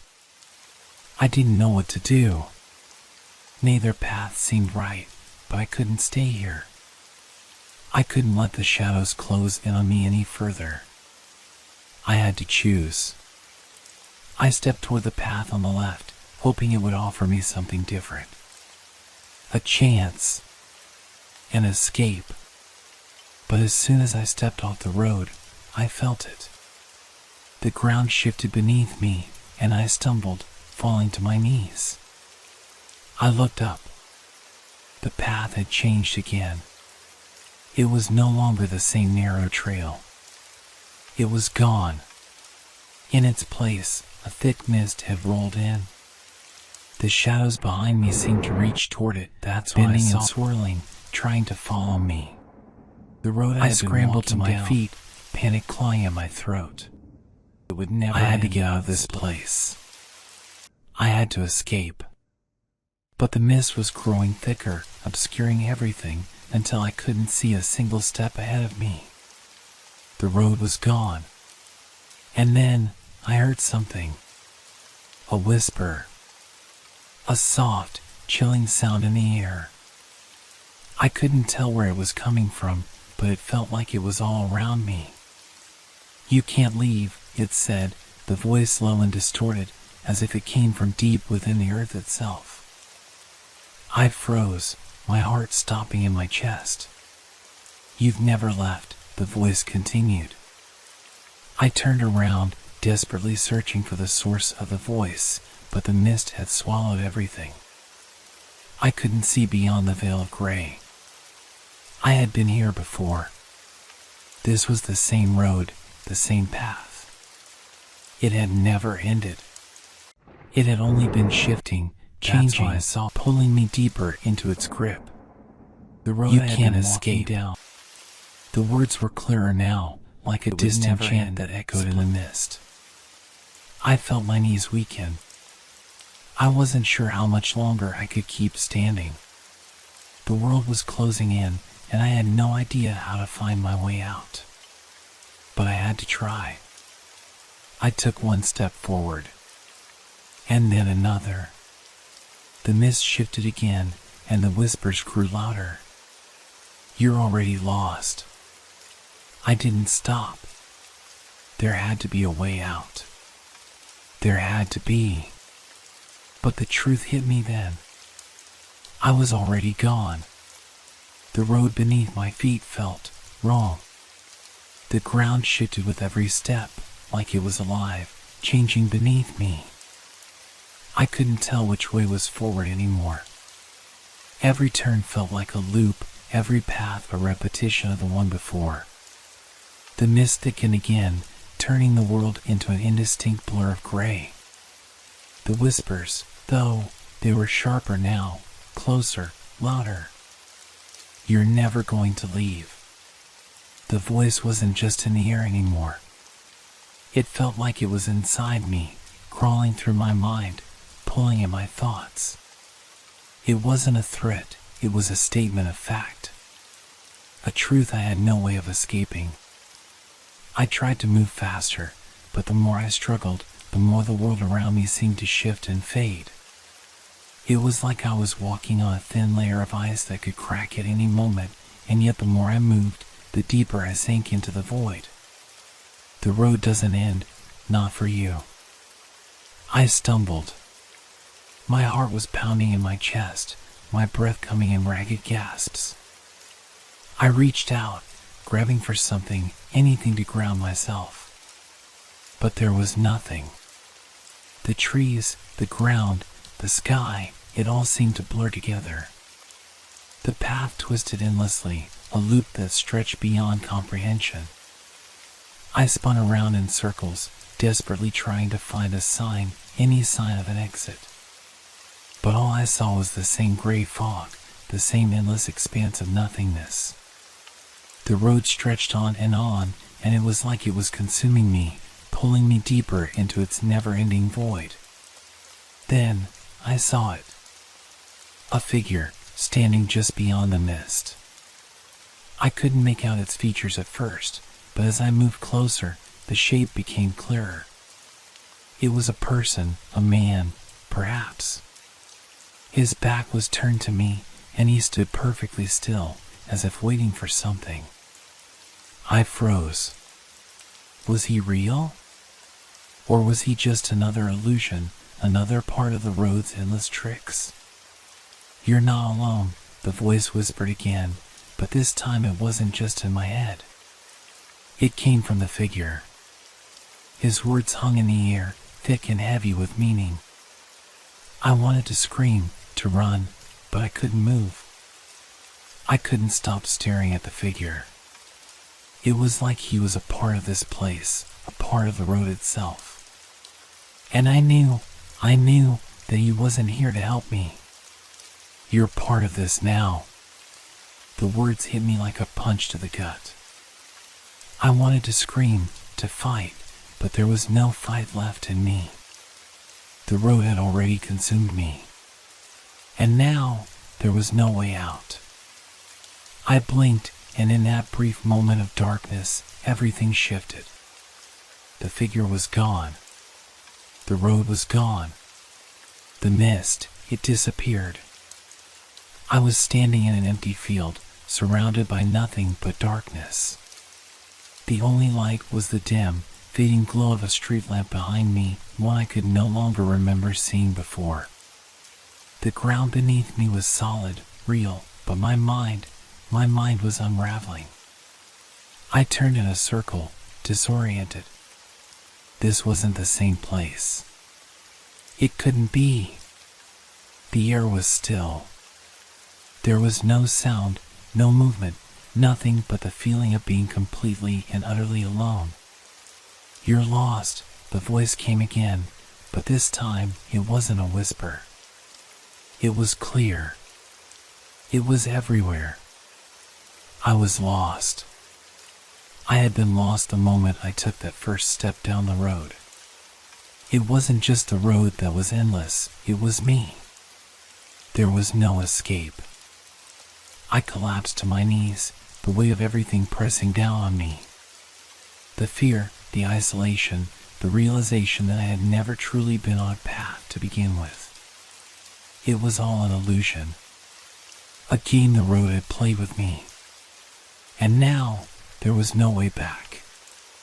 As I sat there, staring into the empty void that stretched around me, I realized something that made my blood run cold. The road was still there. I just couldn't see it anymore.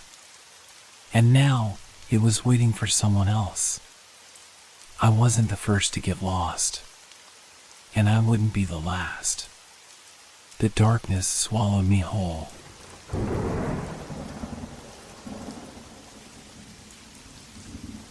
Have you ever wondered what would happen if time could go backward? I don't mean reliving a moment or rewinding a mistake. What if you could see the past unfold right in front of you, as if it were happening again, but not in the way you remembered it? What if, just for a moment, reality didn't follow its usual rules? That's what happened to me. I found it in the attic, tucked away beneath old boxes and forgotten furniture, an antique clock. The wood was dark, almost black, and the brass around the face had dulled over the years. It wasn't anything extraordinary at first glance. But when I picked it up, I realized something was off. The hands were moving in reverse. At first, I thought it was broken. Maybe the mechanism had malfunctioned or the gears had been installed wrong. But the more I stared at it, the more I realized something else was happening, something I couldn't explain. The hands of the clock were moving backward, ever so slowly, but unmistakably. I turned it over in my hands, trying to make sense of it. The back was plain, with no markings or labels, only a small engraving that seemed to have been worn down by time. It read, "The past is always with you, but you must let it go." I didn't know what to make of it. Maybe I was just tired, or my mind was playing tricks on me. I had no idea. But something about that clock drew me in. I couldn't stop looking at it. The more I stared, the more I began to feel like I was there, in the past. Not just remembering things, but seeing them as if I were reliving moments I never had. I don't know when it started, but after a while, it became harder to distinguish what was real. At first, it was subtle, flashes of images, memories I didn't recognize. A woman I didn't know, standing in front of my childhood home. A boy I'd never met, calling my name from across the street. These weren't dreams. They were as vivid as the life I had known. As real as my own memories. I told myself it was all just my imagination, that the clock was affecting my mind. But that didn't stop me from staring at it. I couldn't pull myself away. Every time I looked at it, more moments, more faces I'd never seen filled my mind. One day, as the clock ticked backward, I saw a flash, a man I thought I recognized. He was standing by the window of my living room, his face shadowed but familiar. I knew I'd never seen him before, but there was something about him that felt like a missing piece. As if he should have been there all along. I dropped the clock, heart pounding in my chest. This was becoming too much. I couldn't tell if I was losing my mind or if the clock really held the power to show me things that never happened. The fear of it all began to seep into my bones, and I couldn't escape the feeling that something was wrong, something was watching me. The next time I looked at the clock, the hands were spinning faster. They weren't just moving backward now, they were moving in circles, creating an endless loop of events that never happened. I watched in horror as I saw myself in different places, different lives. A life with that woman. A life with the boy. A life that wasn't mine, but could have been. I couldn't stop it. The clock kept turning, and every time it did, I saw more things I couldn't explain. I saw myself in a house I didn't live in, holding a child that wasn't mine. I saw a man, older than me, sitting in a dark room with a knowing smile. The clock had me in its grip. The world around me seemed to blur and bend, as if the fabric of time itself was unraveling. I could hear whispers, voices I couldn't understand. They echoed in my mind, just like the ticking of the clock. I tried to break free. I smashed the clock against the wall, hoping that would stop whatever was happening. But it didn't. The ticking didn't stop. the memories didn't stop. I looked around the room, my chest tight, my breath shallow. I felt like I was suffocating. The air was thick, the walls seemed to close in on me. The whispers grew louder. I couldn't escape. The clock had taken me somewhere I couldn't return from. And just like that, I began to forget who I was.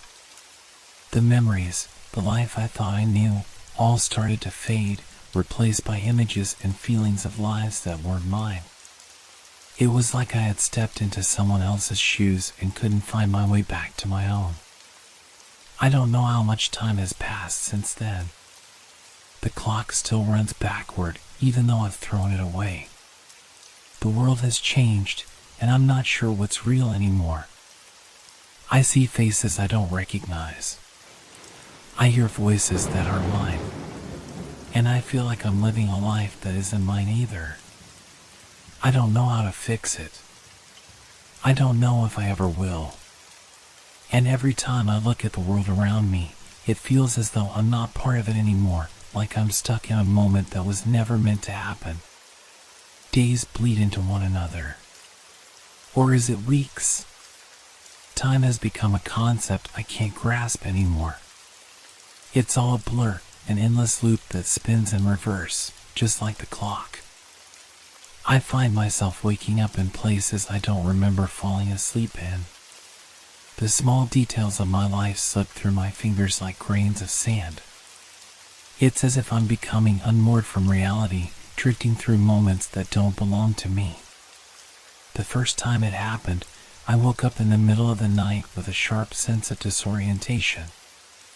I was sitting on the couch, the faint glow of moonlight filtering through the blinds. My hands were trembling as I looked around the room, trying to piece together how I got here. The walls felt unfamiliar, as if they had shifted while I slept. The faint hum of the refrigerator, the distant sound of traffic outside, all felt foreign, like a world I didn't know. But there was something worse. Something colder. The clock. It was back. Sitting on the table in front of me, its hands moving in reverse. I could feel the weight of it, like it was watching me, pulling me deeper into its strange influence. The ticking echoed in my ears, sharp and rhythmic. And then, out of the corner of my eye, I saw something shift in the darkness. A figure, standing just beyond the reach of the dim light. I froze. My heart thudded in my chest. Was it real?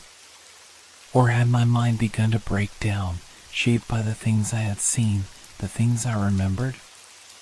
It took a moment for me to gather the courage to turn my head, but when I did, the figure was gone.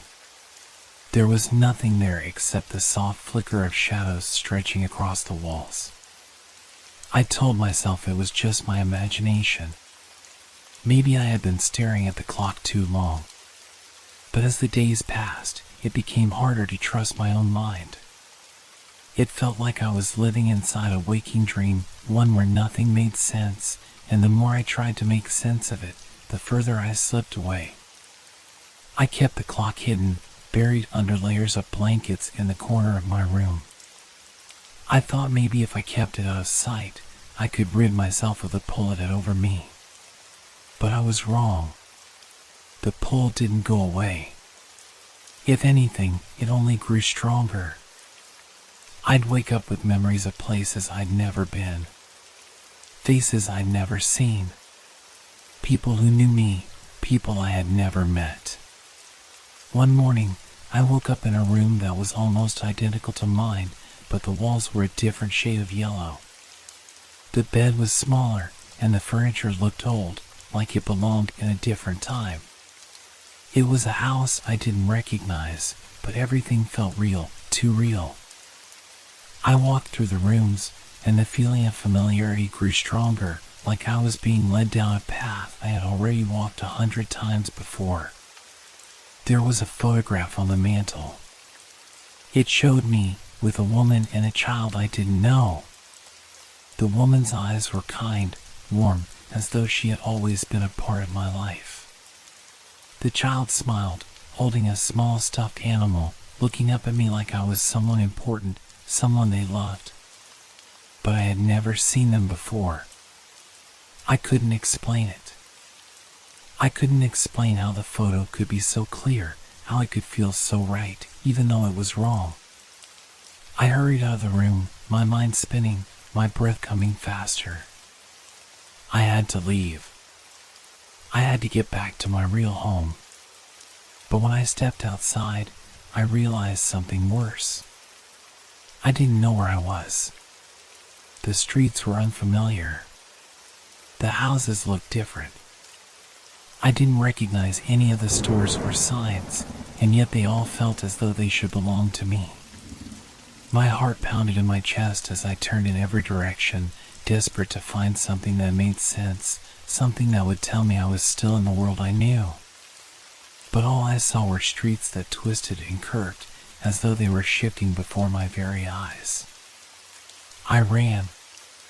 My footsteps echoed in the empty streets, but the more I ran, the further away the familiar seemed. The harder it became to find my way home.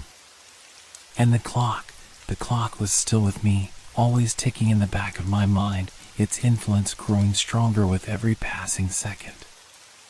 I don't know how long I wandered, lost in a world that was slowly slipping away from me. When I finally found my way back to my apartment, I felt no relief. There was no comfort in knowing that I had returned to the place I called home, because nothing was the same anymore. The clock had changed everything. I couldn't trust the world around me. I couldn't trust the memories in my head. Every time I closed my eyes, I saw new faces, new places, things that didn't belong. I tried to throw the clock away, but it always came back. No matter what I did, it found its way back to me, its hands moving backward, showing me things I wasn't supposed to see. And each time it showed me more, I felt myself unraveling further. I'm starting to forget. I'm starting to wonder if I was ever real to begin with. The clock is still ticking, and I don't know how much longer I can stay here.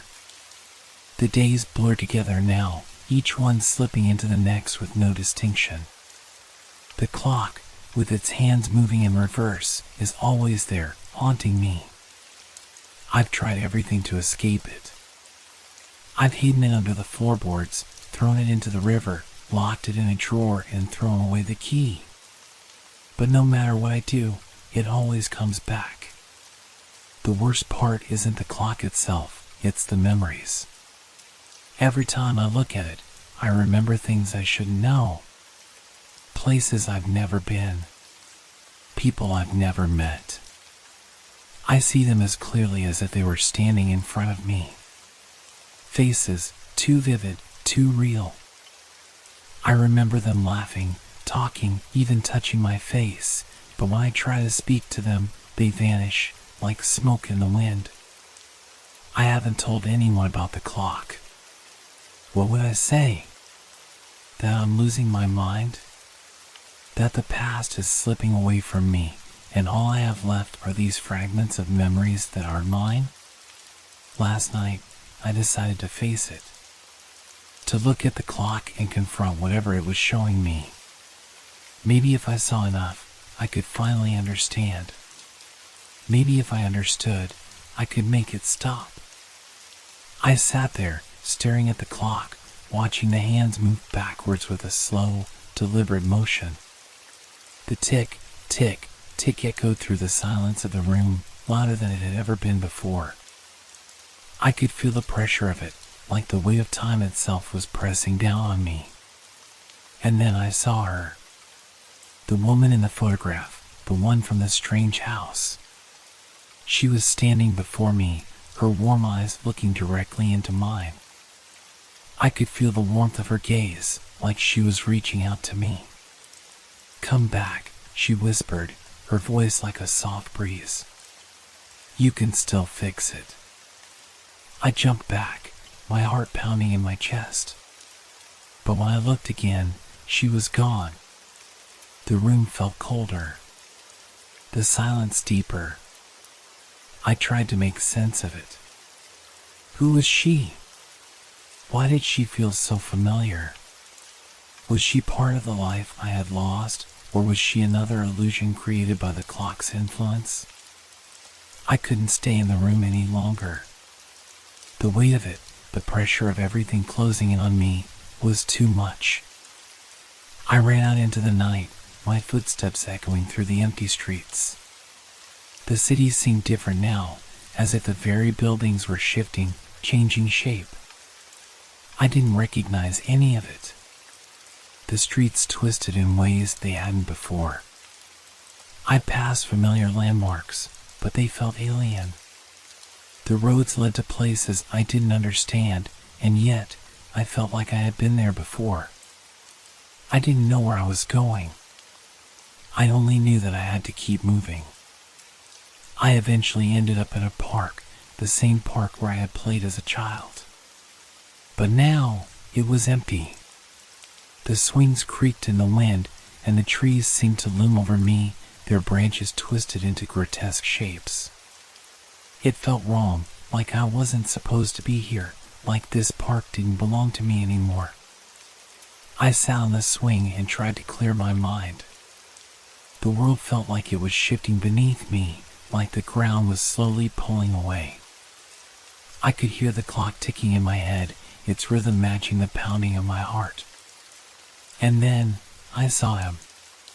A man standing at the edge of the park. He was tall, his face obscured by the shadows, but there was something about him that felt wrong. His movements were too slow, too deliberate. He didn't walk like a normal person, he seemed to glide, as if his feet barely touched the ground. He was coming closer. I stood up, my body trembling. I knew I had to leave, but my legs wouldn't move. I couldn't tear my eyes away from him. His presence felt suffocating, like he was drawing me into some unseen trap. The man stopped a few feet away from me, his face still hidden in the darkness. "You shouldn't be here," he said, his voice low and gravelly. It sounded like it was coming from everywhere and nowhere at once. "You've seen too much." I tried to speak, to ask him who he was, but my voice wouldn't come. My throat was dry, like something was choking me from the inside. "Leave now," he continued, his tone growing more insistent. "Before it's too late." I didn't know what he meant, but I knew I couldn't stay. I turned and ran, not looking back. I could feel his gaze on me, burning into the back of my neck, urging me to keep going, to get away. I don't know how far I ran, but eventually I found myself back at my apartment. The door was ajar, and I stepped inside cautiously, my heart racing. The clock was there, sitting on the table where I had left it. The hands were still moving backwards, the tick, tick, tick like a constant reminder of everything that was slipping away from me. I closed my eyes, but the images kept flooding my mind, memories of a life I didn't live, of people I didn't know, of places I had never been. And then I remembered the man in the park. His words echoed in my mind. "You've seen too much." Had I? Was it too late to turn back? The clock continued to tick, and I couldn't shake the feeling that I was running out of time. I didn't sleep that night. My mind was too full of images I couldn't make sense of, too tangled in the web the clock had woven around me. Every time I closed my eyes, I saw flashes, snippets of a life that wasn't mine. The woman from the photograph, the man in the park, even the strange park itself, all of them pulling me in as if I had no choice but to follow. The next morning, I tried to go about my day. I went to work, pretending that everything was fine, pretending that I wasn't losing my grip on reality. But I couldn't shake the feeling that I was being watched. Every shadow seemed to stretch unnaturally, every sound felt too close, as if the world itself was closing in on me. I knew I couldn't keep ignoring the truth. Something was wrong, and the clock was at the center of it all. That night, I decided to confront it. I couldn't keep running. The clock wasn't just a timepiece, it was something else. Something ancient. I needed to understand it, to break its hold on me before it was too late. I took the clock into the kitchen, where the light was dim and the air felt thick with tension. I sat down at the table, staring at the clock, watching the hands move backward in their slow, deliberate rhythm. It felt like time was unraveling in front of me, like I was slipping through the cracks of reality itself. And then it happened again. The woman appeared, just like before. But this time, she wasn't in the photograph. She was standing in front of me, her eyes wide with urgency. "You don't understand," she whispered, her voice shaky, like she was scared. "You have to stop him. You have to stop the clock." The room felt colder, the shadows stretching longer as she spoke. The clock ticked louder now, almost deafening in the silence. "Who are you?" I asked, my voice trembling. I wasn't sure if I was even speaking to her, or if it was just the clock making me imagine things. "I'm someone who's been where you are now," she replied. "The clock is a curse. It takes you to places you've never been and traps you in memories that aren't yours. But it's not just that, it makes you forget what's real." I stood up abruptly, my hands shaking. "Why are you telling me this? What am I supposed to do?" She reached out, her fingers brushing the edge of the table, and I felt a strange warmth spreading through me. "You have to destroy it," she said, "before it takes everything." Before I could respond, she vanished again, leaving only the echo of her words behind. My breath caught in my throat. I didn't know what to believe anymore. I picked up the clock, feeling its weight in my hands. It wasn't just a timepiece. It was something more. Something alive, almost. It had a pulse. A heartbeat. I couldn't destroy it. I couldn't bring myself to do it. Something inside me told me that if I did, I would lose something far worse than the clock. That's when I heard the noise. A soft scraping sound, like something was moving in the shadows. I turned toward the corner of the room, but there was nothing there. The air was thick with tension, and I could feel it, something was watching me. Then, from the corner of my eye, I saw him again. The man from the park.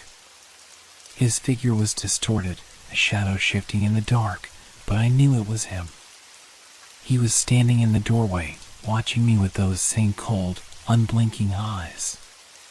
He didn't move. He just stood there, like he had been waiting for me. "You shouldn't have gone back," he said, his voice low and almost mechanical. "You shouldn't have tried to change it." I stepped back, my heart pounding in my chest. "What do you want from me?" "You're already too far gone," he replied, his voice growing darker. "There's no going back now." I could feel my grip on reality slipping. The man in the doorway, the strange woman, the clock, they were all connected somehow. And I was in the center of it all, caught between two worlds. The clock's ticking grew louder, drowning out all other sounds. It wasn't just ticking anymore, it was calling to me. A voice that I couldn't ignore, that I couldn't escape. The hands of the clock were moving faster now, as if time itself was accelerating. I couldn't think. I couldn't breathe. I had to stop it. I reached for the clock, my hands trembling as I pulled it off the table. I turned it over, searching for a way to stop it, to break its hold on me. But there was nothing, just the same back and forth motion of the hands, moving faster and faster. Then, something changed. The clock's face cracked. A thin, spiderweb-like crack appeared along the glass, and from it, a strange light began to pour out. It wasn't light like anything I had ever seen before, cold and blue, like the light of the moon, but sharper, more alien. The man stepped forward, his form becoming clearer, more solid.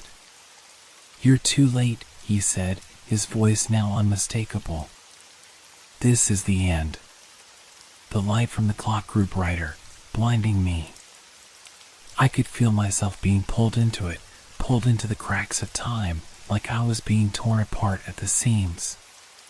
And then everything went black. When I opened my eyes again, I was somewhere else. Somewhere far from where I had been. The air was still, heavy with silence. I looked around, but there was no sign of the man, the woman, or the clock. Only an empty road stretched before me. The light from the clock had consumed everything, and I wasn't sure if I was still myself anymore. I stood in the middle of the road, disoriented. The world around me was unfamiliar, a strange blend of muted colors and distant shadows. The air felt thick, almost oppressive, as if it was trying to suffocate me with its silence. I turned around, but there was no sign of the house, no trace of where I had come from. It was as though the entire world had shifted while I had been lost in that moment of light from the clock. I tried to take a step forward, but my feet felt heavy, like I was moving through a dream. Every movement seemed to stretch, slow down, as if the fabric of time itself had become tangled around me. I started walking. The road seemed endless, stretching far into the horizon.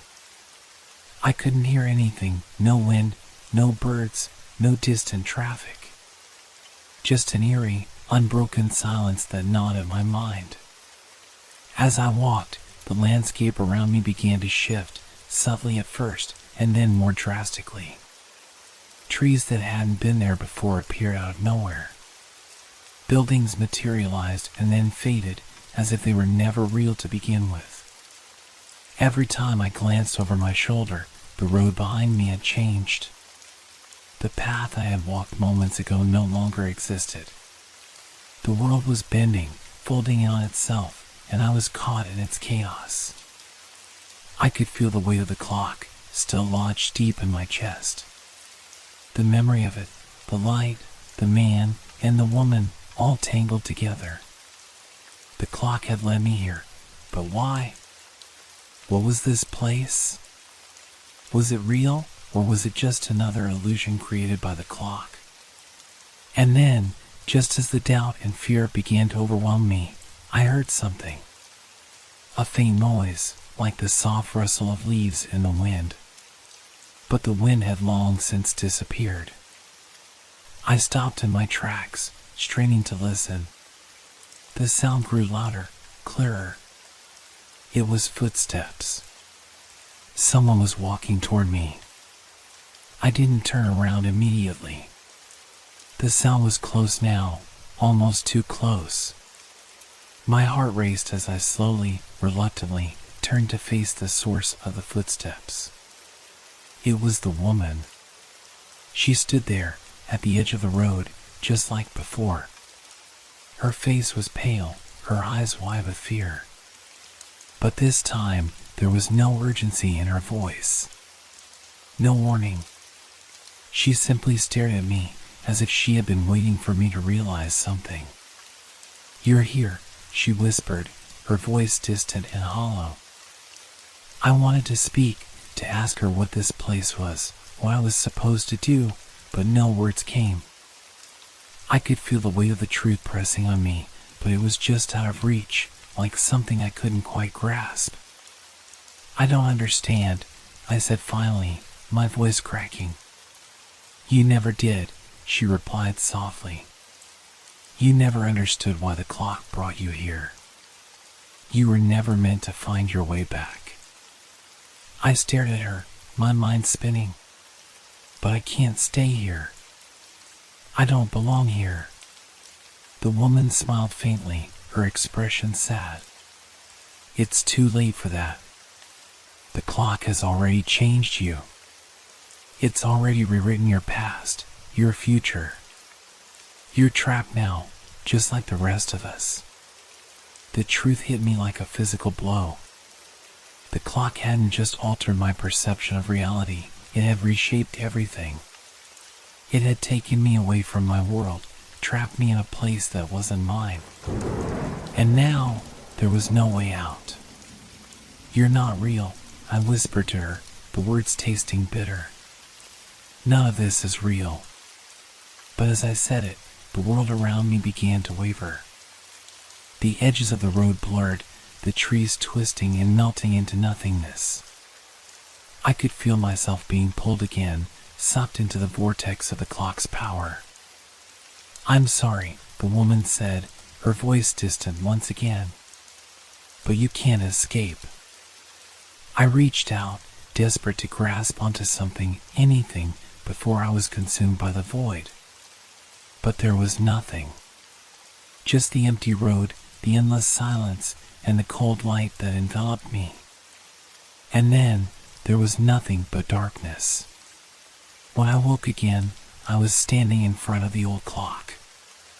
It was in the corner of the room, its hands still moving backward, ticking away in a rhythm that was somehow both soothing and terrifying. I could feel the pull of its power, the way it bent reality around it. But now, something was different. I wasn't just a passive observer anymore. I had become a part of its story, trapped in the endless cycle of its time. I reached out, but this time I didn't pick it up. I couldn't. I knew that if I did, I would be lost forever, unable to find my way back to what was real. The clock was more than just a timepiece, it was a prison, a trap that ensnared those who dared to look too closely. And as I stood there, staring at it, I realized the terrifying truth. There was no way back. There never had been. The clock had already rewritten my story, and now I was nothing more than another forgotten memory.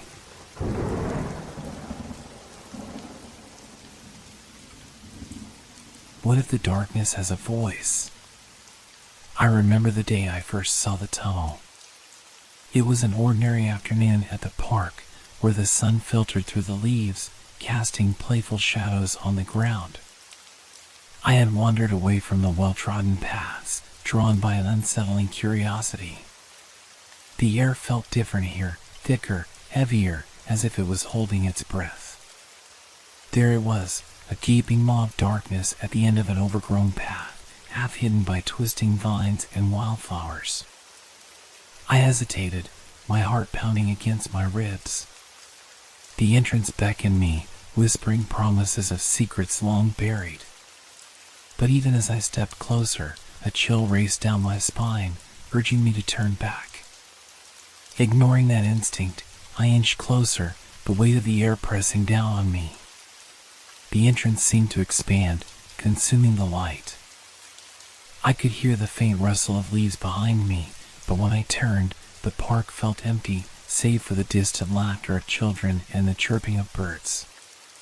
Just a quick look, I told myself, the words echoing hollowly in my mind. I took a deep breath, steeling myself, and stepped into the tunnel. The darkness enveloped me instantly. I fumbled for my phone, its screen casting a weak glow that barely penetrated the thick shadows.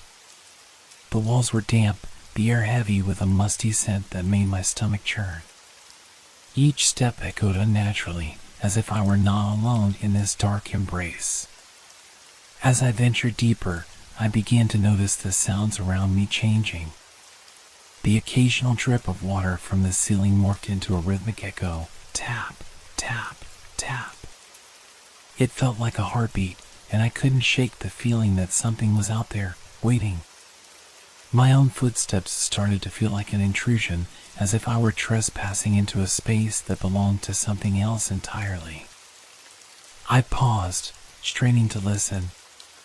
The laughter from the park faded away, replaced by a chilling silence. It was then I heard it, a low shuffling sound just beyond the reach of my light. My breath caught in my throat. It was too deliberate to be a trick of the mind. The sound continued, gradually growing louder, almost like footsteps following mine. Panic surged through me. I wanted to turn back, to escape the suffocating embrace of the tunnel. But curiosity held me captive, urging me to press on. With each step, I could feel the oppressive darkness pressing closer, like fingers curling around my throat. My heart raced faster, the pulse a reminder that I was alive, even in this haunting place. I quickened my pace, desperate to reach the other end, but the tunnel seemed to stretch on endlessly. I tried to convince myself it was just my imagination playing tricks, but the unmistakable sound of someone, trailing me made it impossible to remain calm. I felt my pulse quicken, an animal instinct kicking in.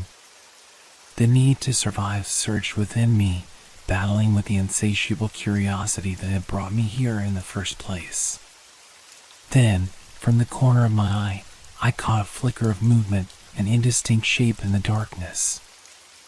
I froze, every instinct screaming at me to run, to escape this place. But my feet felt like they were glued to the ground, paralyzed by a mix of fear and intrigue. The figure lurked just beyond the edge of my light, a shadow that seemed to breathe and pulse with life of its own. I could see it shifting, waiting, and I felt a wave of dread wash over me.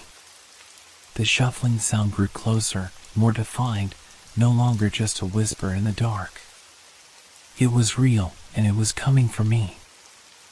I finally found my legs, fueled by adrenaline, and bolted down the tunnel. My heart raced as I ran, the sound of footsteps echoing behind me, growing louder with every stride. I didn't dare look back. I just focused on the faint glow of my phone, the only beacon in this abyss. But the tunnel twisted and turned, mocking my desperate escape.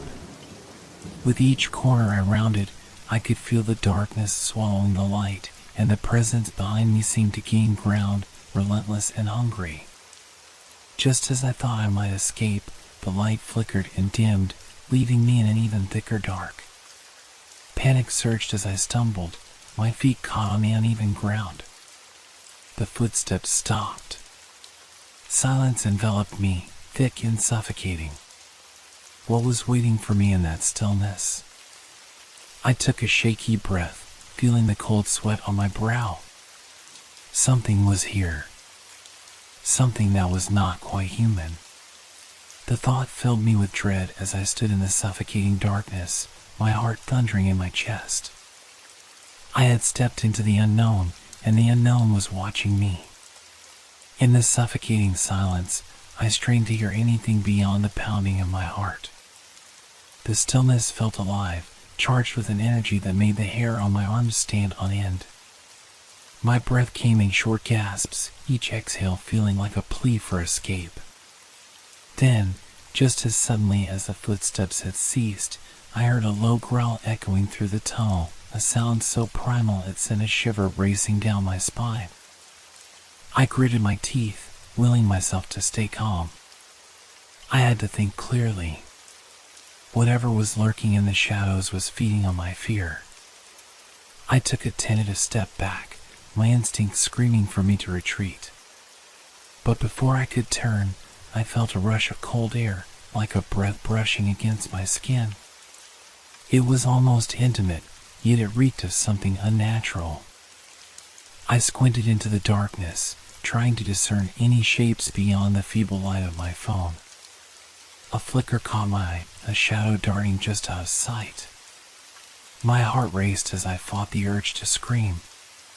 Instead, I clamped my mouth shut, my eyes darting around, searching for a sign of movement. Every shadow seemed to pulse and shift, as if it had a life of its own. I could almost hear whispers, barely audible, swirling around me like the wind. The tunnel felt like it was closing in, the walls pressing against me with a sinister intent. I took another step back, only to feel something beneath my foot, a sharp stone that sent me stumbling. My breath caught as I fought to regain my balance, the phone slipping from my grasp and clattering to the ground. The light flickered violently, illuminating the space for a fleeting moment. In that brief flash, I saw it. A figure crouched in the darkness, its form elongated and twisted, a grotesque imitation of a human silhouette. The face was obscured, but I could feel its gaze drilling into me, icy and unyielding. I scrambled to pick up my phone, my hands trembling as I pressed the button to bring the light back to life. As the beam illuminated the tunnel again, the figure vanished, swallowed by the darkness. My breath came in panic bursts, and I couldn't shake the feeling that it was still there, just beyond my sight, lurking in the shadows. Desperate to escape, I turned and ran, my feet pounding against the cold, damp ground. The echoes of my footsteps blended with the whispers around me, a cacophony of fear that fueled my flight. I rounded another bend, praying for an exit, my mind racing with thoughts of what might be chasing me. Then I heard it, the unmistakable sound of footsteps behind me, matching my frantic pace. It was no longer a distant sound, it was right there, a breath away. I could feel it gaining on me, an unseen predator that thrived on my fear. The walls of the tunnel seemed to close in, narrowing my path as I sprinted forward. The air felt thick, almost suffocating, and I fought against the sensation of being trapped. I had to keep moving. I had to survive. Just ahead, I spotted a faint glimmer, a crack of light at the end of the tunnel. Hope surged within me as I pushed myself harder, fueled by the desperate need to escape whatever was hunting me. But just as I reached the light, something tugged at my ankle. I stumbled, falling to the ground. The light flickered, and I felt a cold grip encircle my leg. Panic clawed at me as I looked back, the figure emerging from the shadows, its face still obscured but its presence unmistakable. It loomed over me, a twisted parody of humanity, its eyes glowing faintly in the dark. I struggled to break free, my heart pounding like a drum. This was not just fear, it was pure terror, a primal instinct telling me that I was facing something truly otherworldly. With every ounce of strength, I kicked out, feeling my foot connect. The grip loosened, and I scrambled to my feet, lunging toward the light.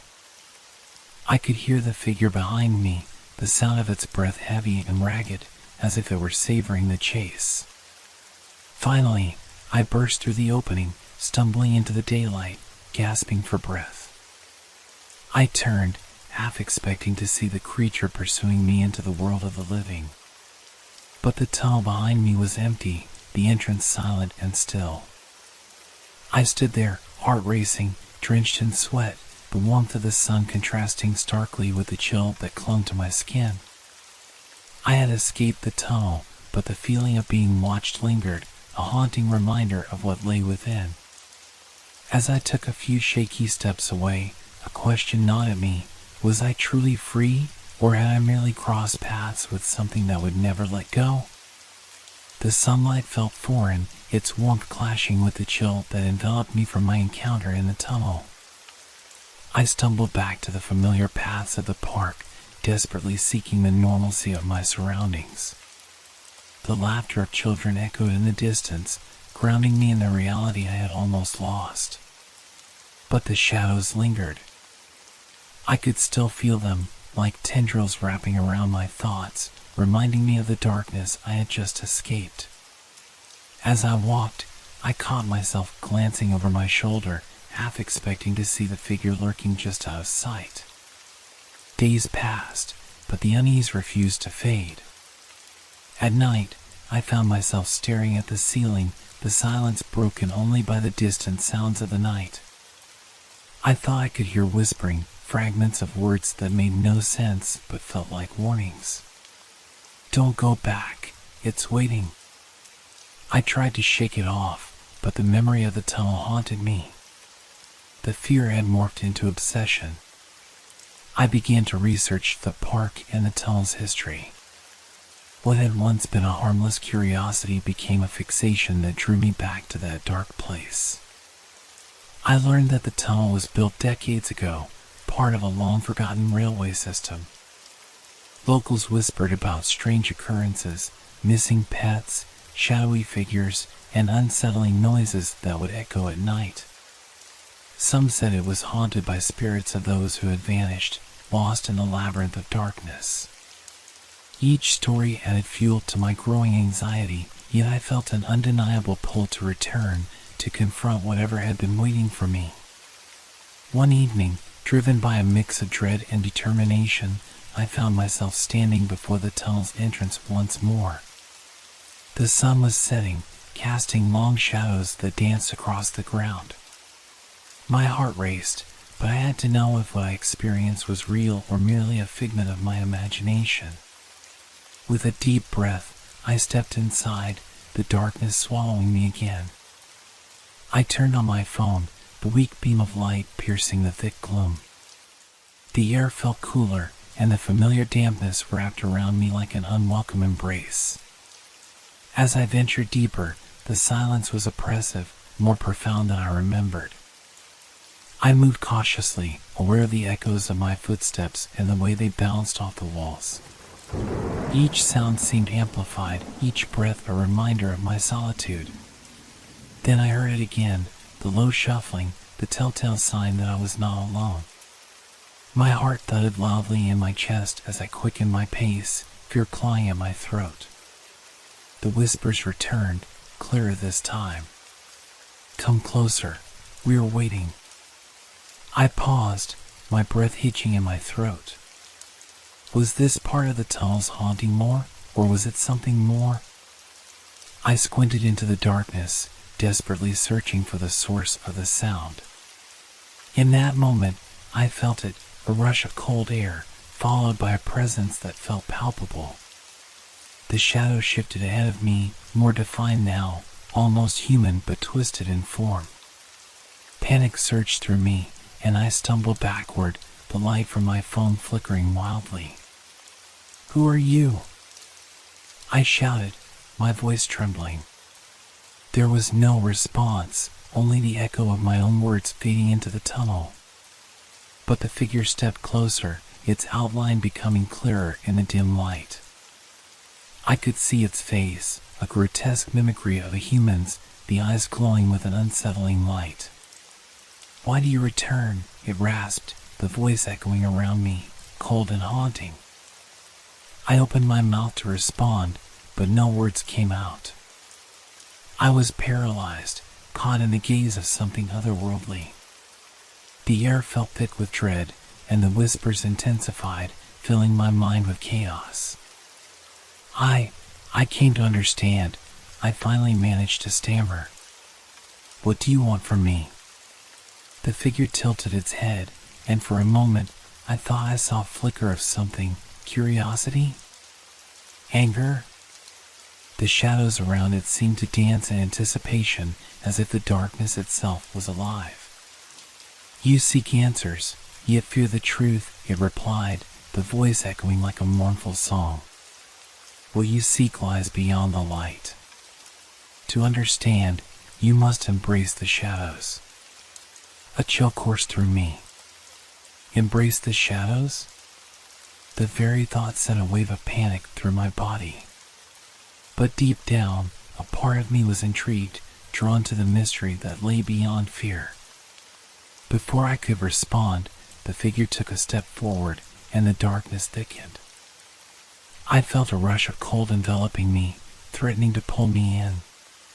The whispers became a cacophony, drowning out my thoughts, igniting the fear that had haunted me since my first encounter. I turned and ran, the light from my phone bouncing wildly as I sprinted through the tunnel, the sound of footsteps close behind me, echoing my every move. The darkness surged, and I could feel the breath of something terrible on my neck. It was as if the tunnel itself was alive, hungry for my fear, urging me to give in. I burst into the light, stumbling onto the park's familiar path, gasping for breath. I turned to look back at the tunnel, half expecting to see the figure emerge. But it remained silent, the entrance shrouded in shadows, watching, waiting. What had I unleashed? I felt an unsettling realization wash over me. I was not done with the tunnel, nor was it done with me. The pull was stronger now, and the whispers echoed in my mind. I had only begun to scratch the surface of its secrets. Days turned into restless nights as the echoes of the tunnel haunted my every thought. Each time I closed my eyes, I was transported back to that dark place, feeling the cold air brush against my skin, hearing the whispers that called to me with a strange, magnetic force. The park, once a sanctuary, now felt suffocating.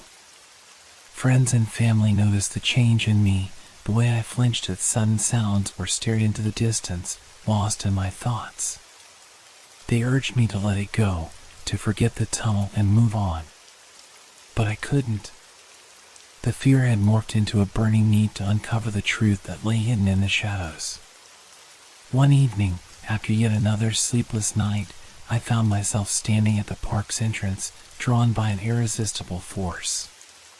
The sun was setting, casting long shadows that seemed to beckon me forward. I hesitated for a moment, the lingering doubts swirling in my mind. But the memory of that figure, the whispers, and the feeling of being watched urged me onward. With every step toward the tunnel, my heart raced, the familiar chill enveloping me as I crossed the threshold. The darkness felt deeper this time, as if it were waiting for my return. I flicked on my phone, its weak light cutting through the blackness, and began my descent once more. The air was thicker than before, heavy with anticipation. The silence was palpable, yet it vibrated with energy. I moved cautiously, my senses heightened, aware of every sound, the faint drip of water, the rustle of unseen things. The walls seemed to pulse, alive and watching, as if they held the memories of all who had ventured here before. Then I heard it again, the low growl, now more pronounced, echoing through the tunnel. I stopped, frozen, my breath caught in my throat. The whispers returned, wrapping around me like a shroud. You must listen. You must know. Why are you doing this? I called out into the darkness, my voice trembling. What do you want from me? Your fear is a gift, came the rasping voice, reverberating off the stone walls. In fear, you will find truth. Embrace it. A tremor of understanding washed over me. The tunnel was not merely a place of horror, it was a conduit for something greater, a portal to knowledge that had been hidden away. But the cost of that knowledge felt too high. As I moved deeper, the air shifted, cooler and more oppressive.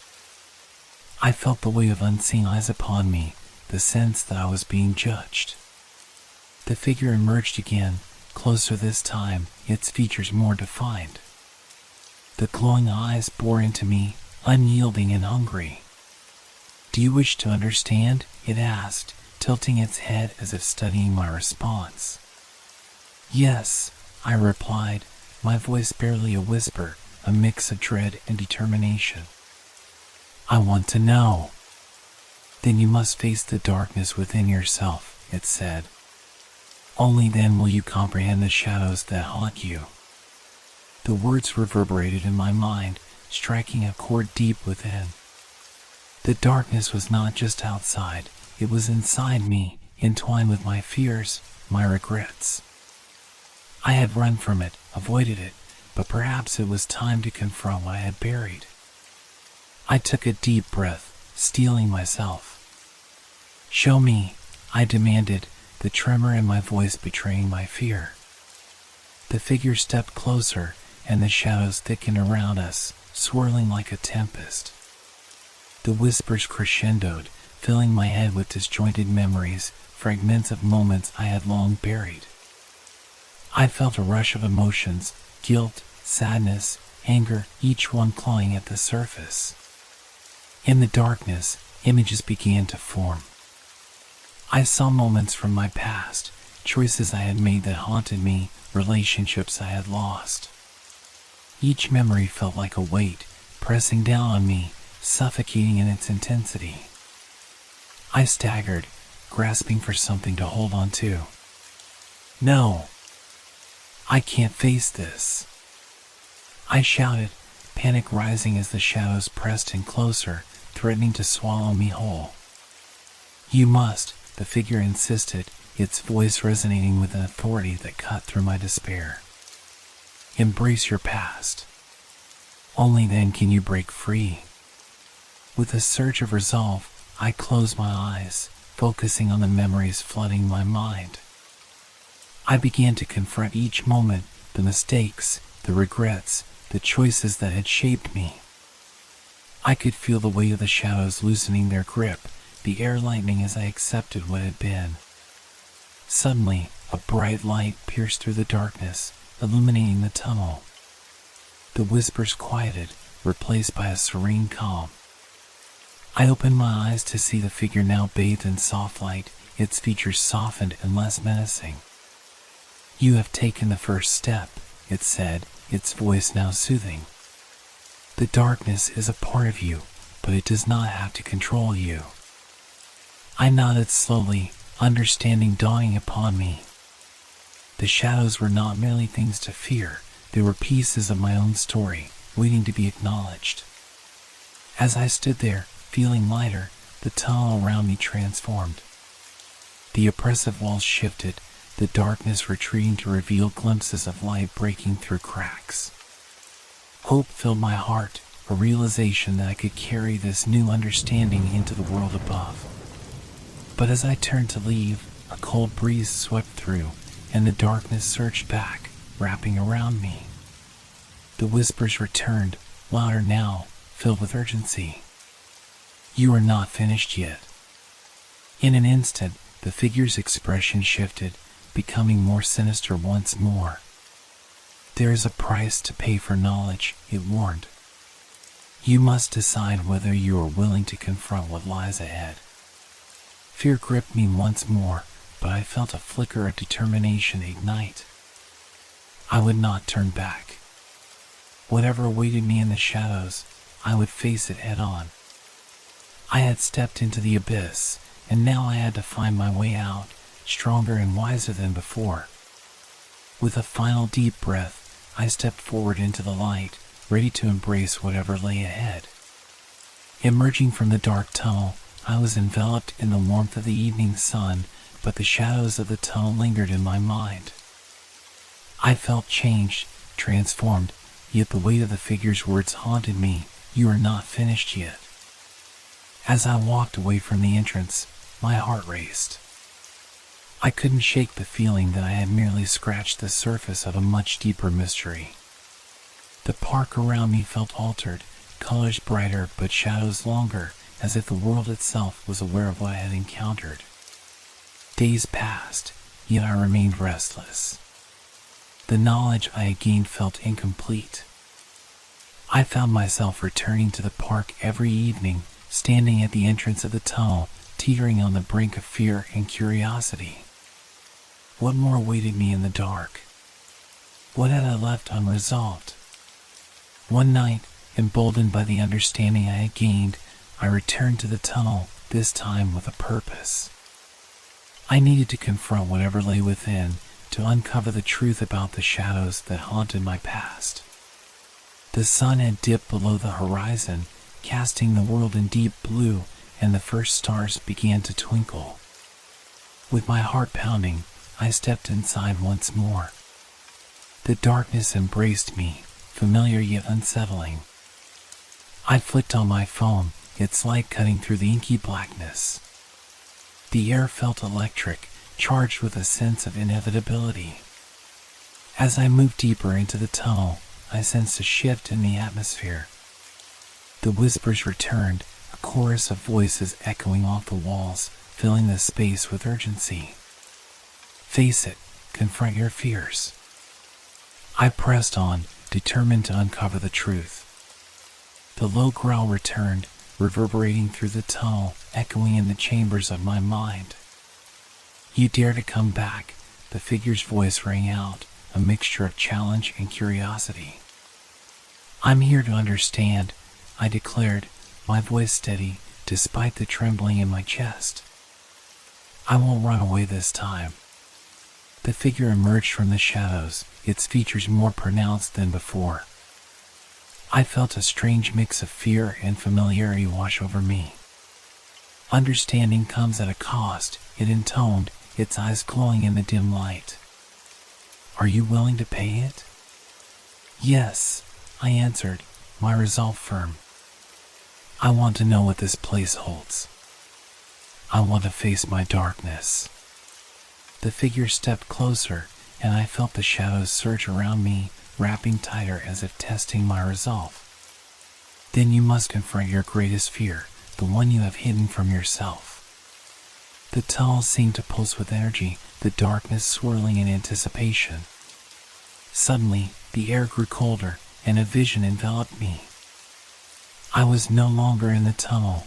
I stood in a room filled with memories, fragments of my life, moments of joy intertwined with sorrow.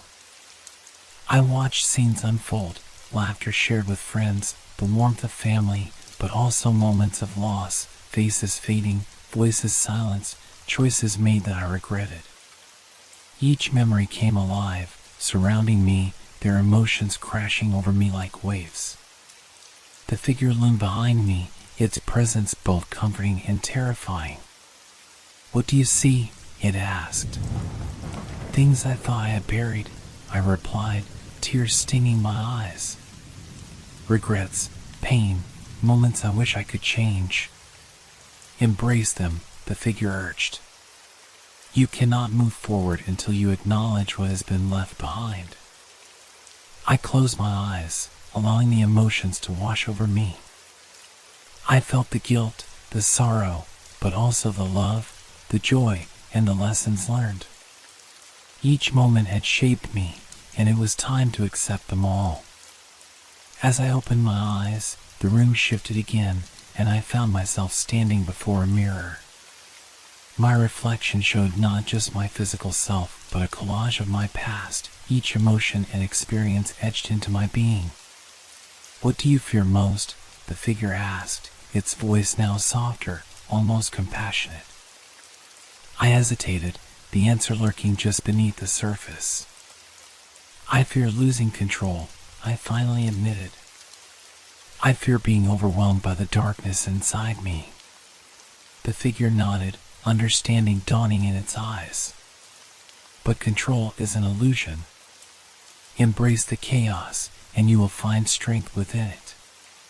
With those words, the mirror shattered, and the pieces scattered around me, each shard reflecting a different part of my journey. I felt a surge of clarity, a realization that I could not only survive, but thrive in the midst of my fears. The darkness around me began to recede, the whispers turning into a gentle hum. You are ready, the figure said, its voice now a mere echo. Return to the surface with your newfound strength. As the tunnel began to shift around me, I felt the weight of my past lift.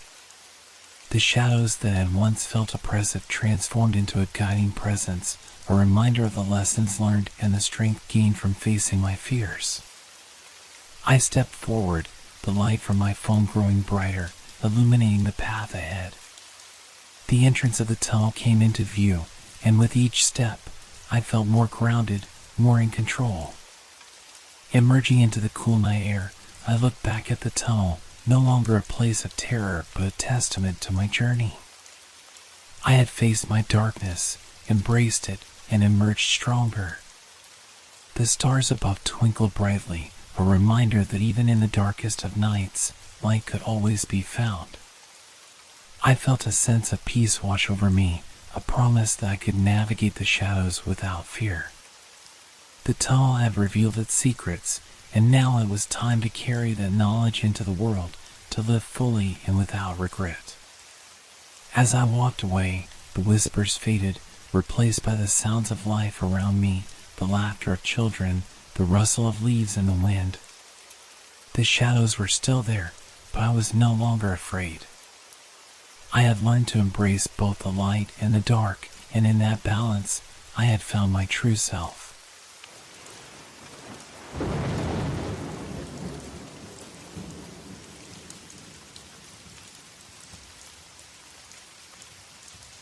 Thank you for making our stories part of your relaxation time. We hope they brought you a sense of peace and transported you to a world of fantasy and mystery. If you enjoyed the stories, feel free to leave us a review. Your feedback inspires us and helps us make the content even better. Now, unwind to the calming sounds of rain and thunderstorms, which will continue to set a tranquil mood. Let these sounds carry you gently into the realm of dreams. Don't forget to like our page if you haven't yet. Wishing you a restful night's sleep. Relax, rest well, and good night.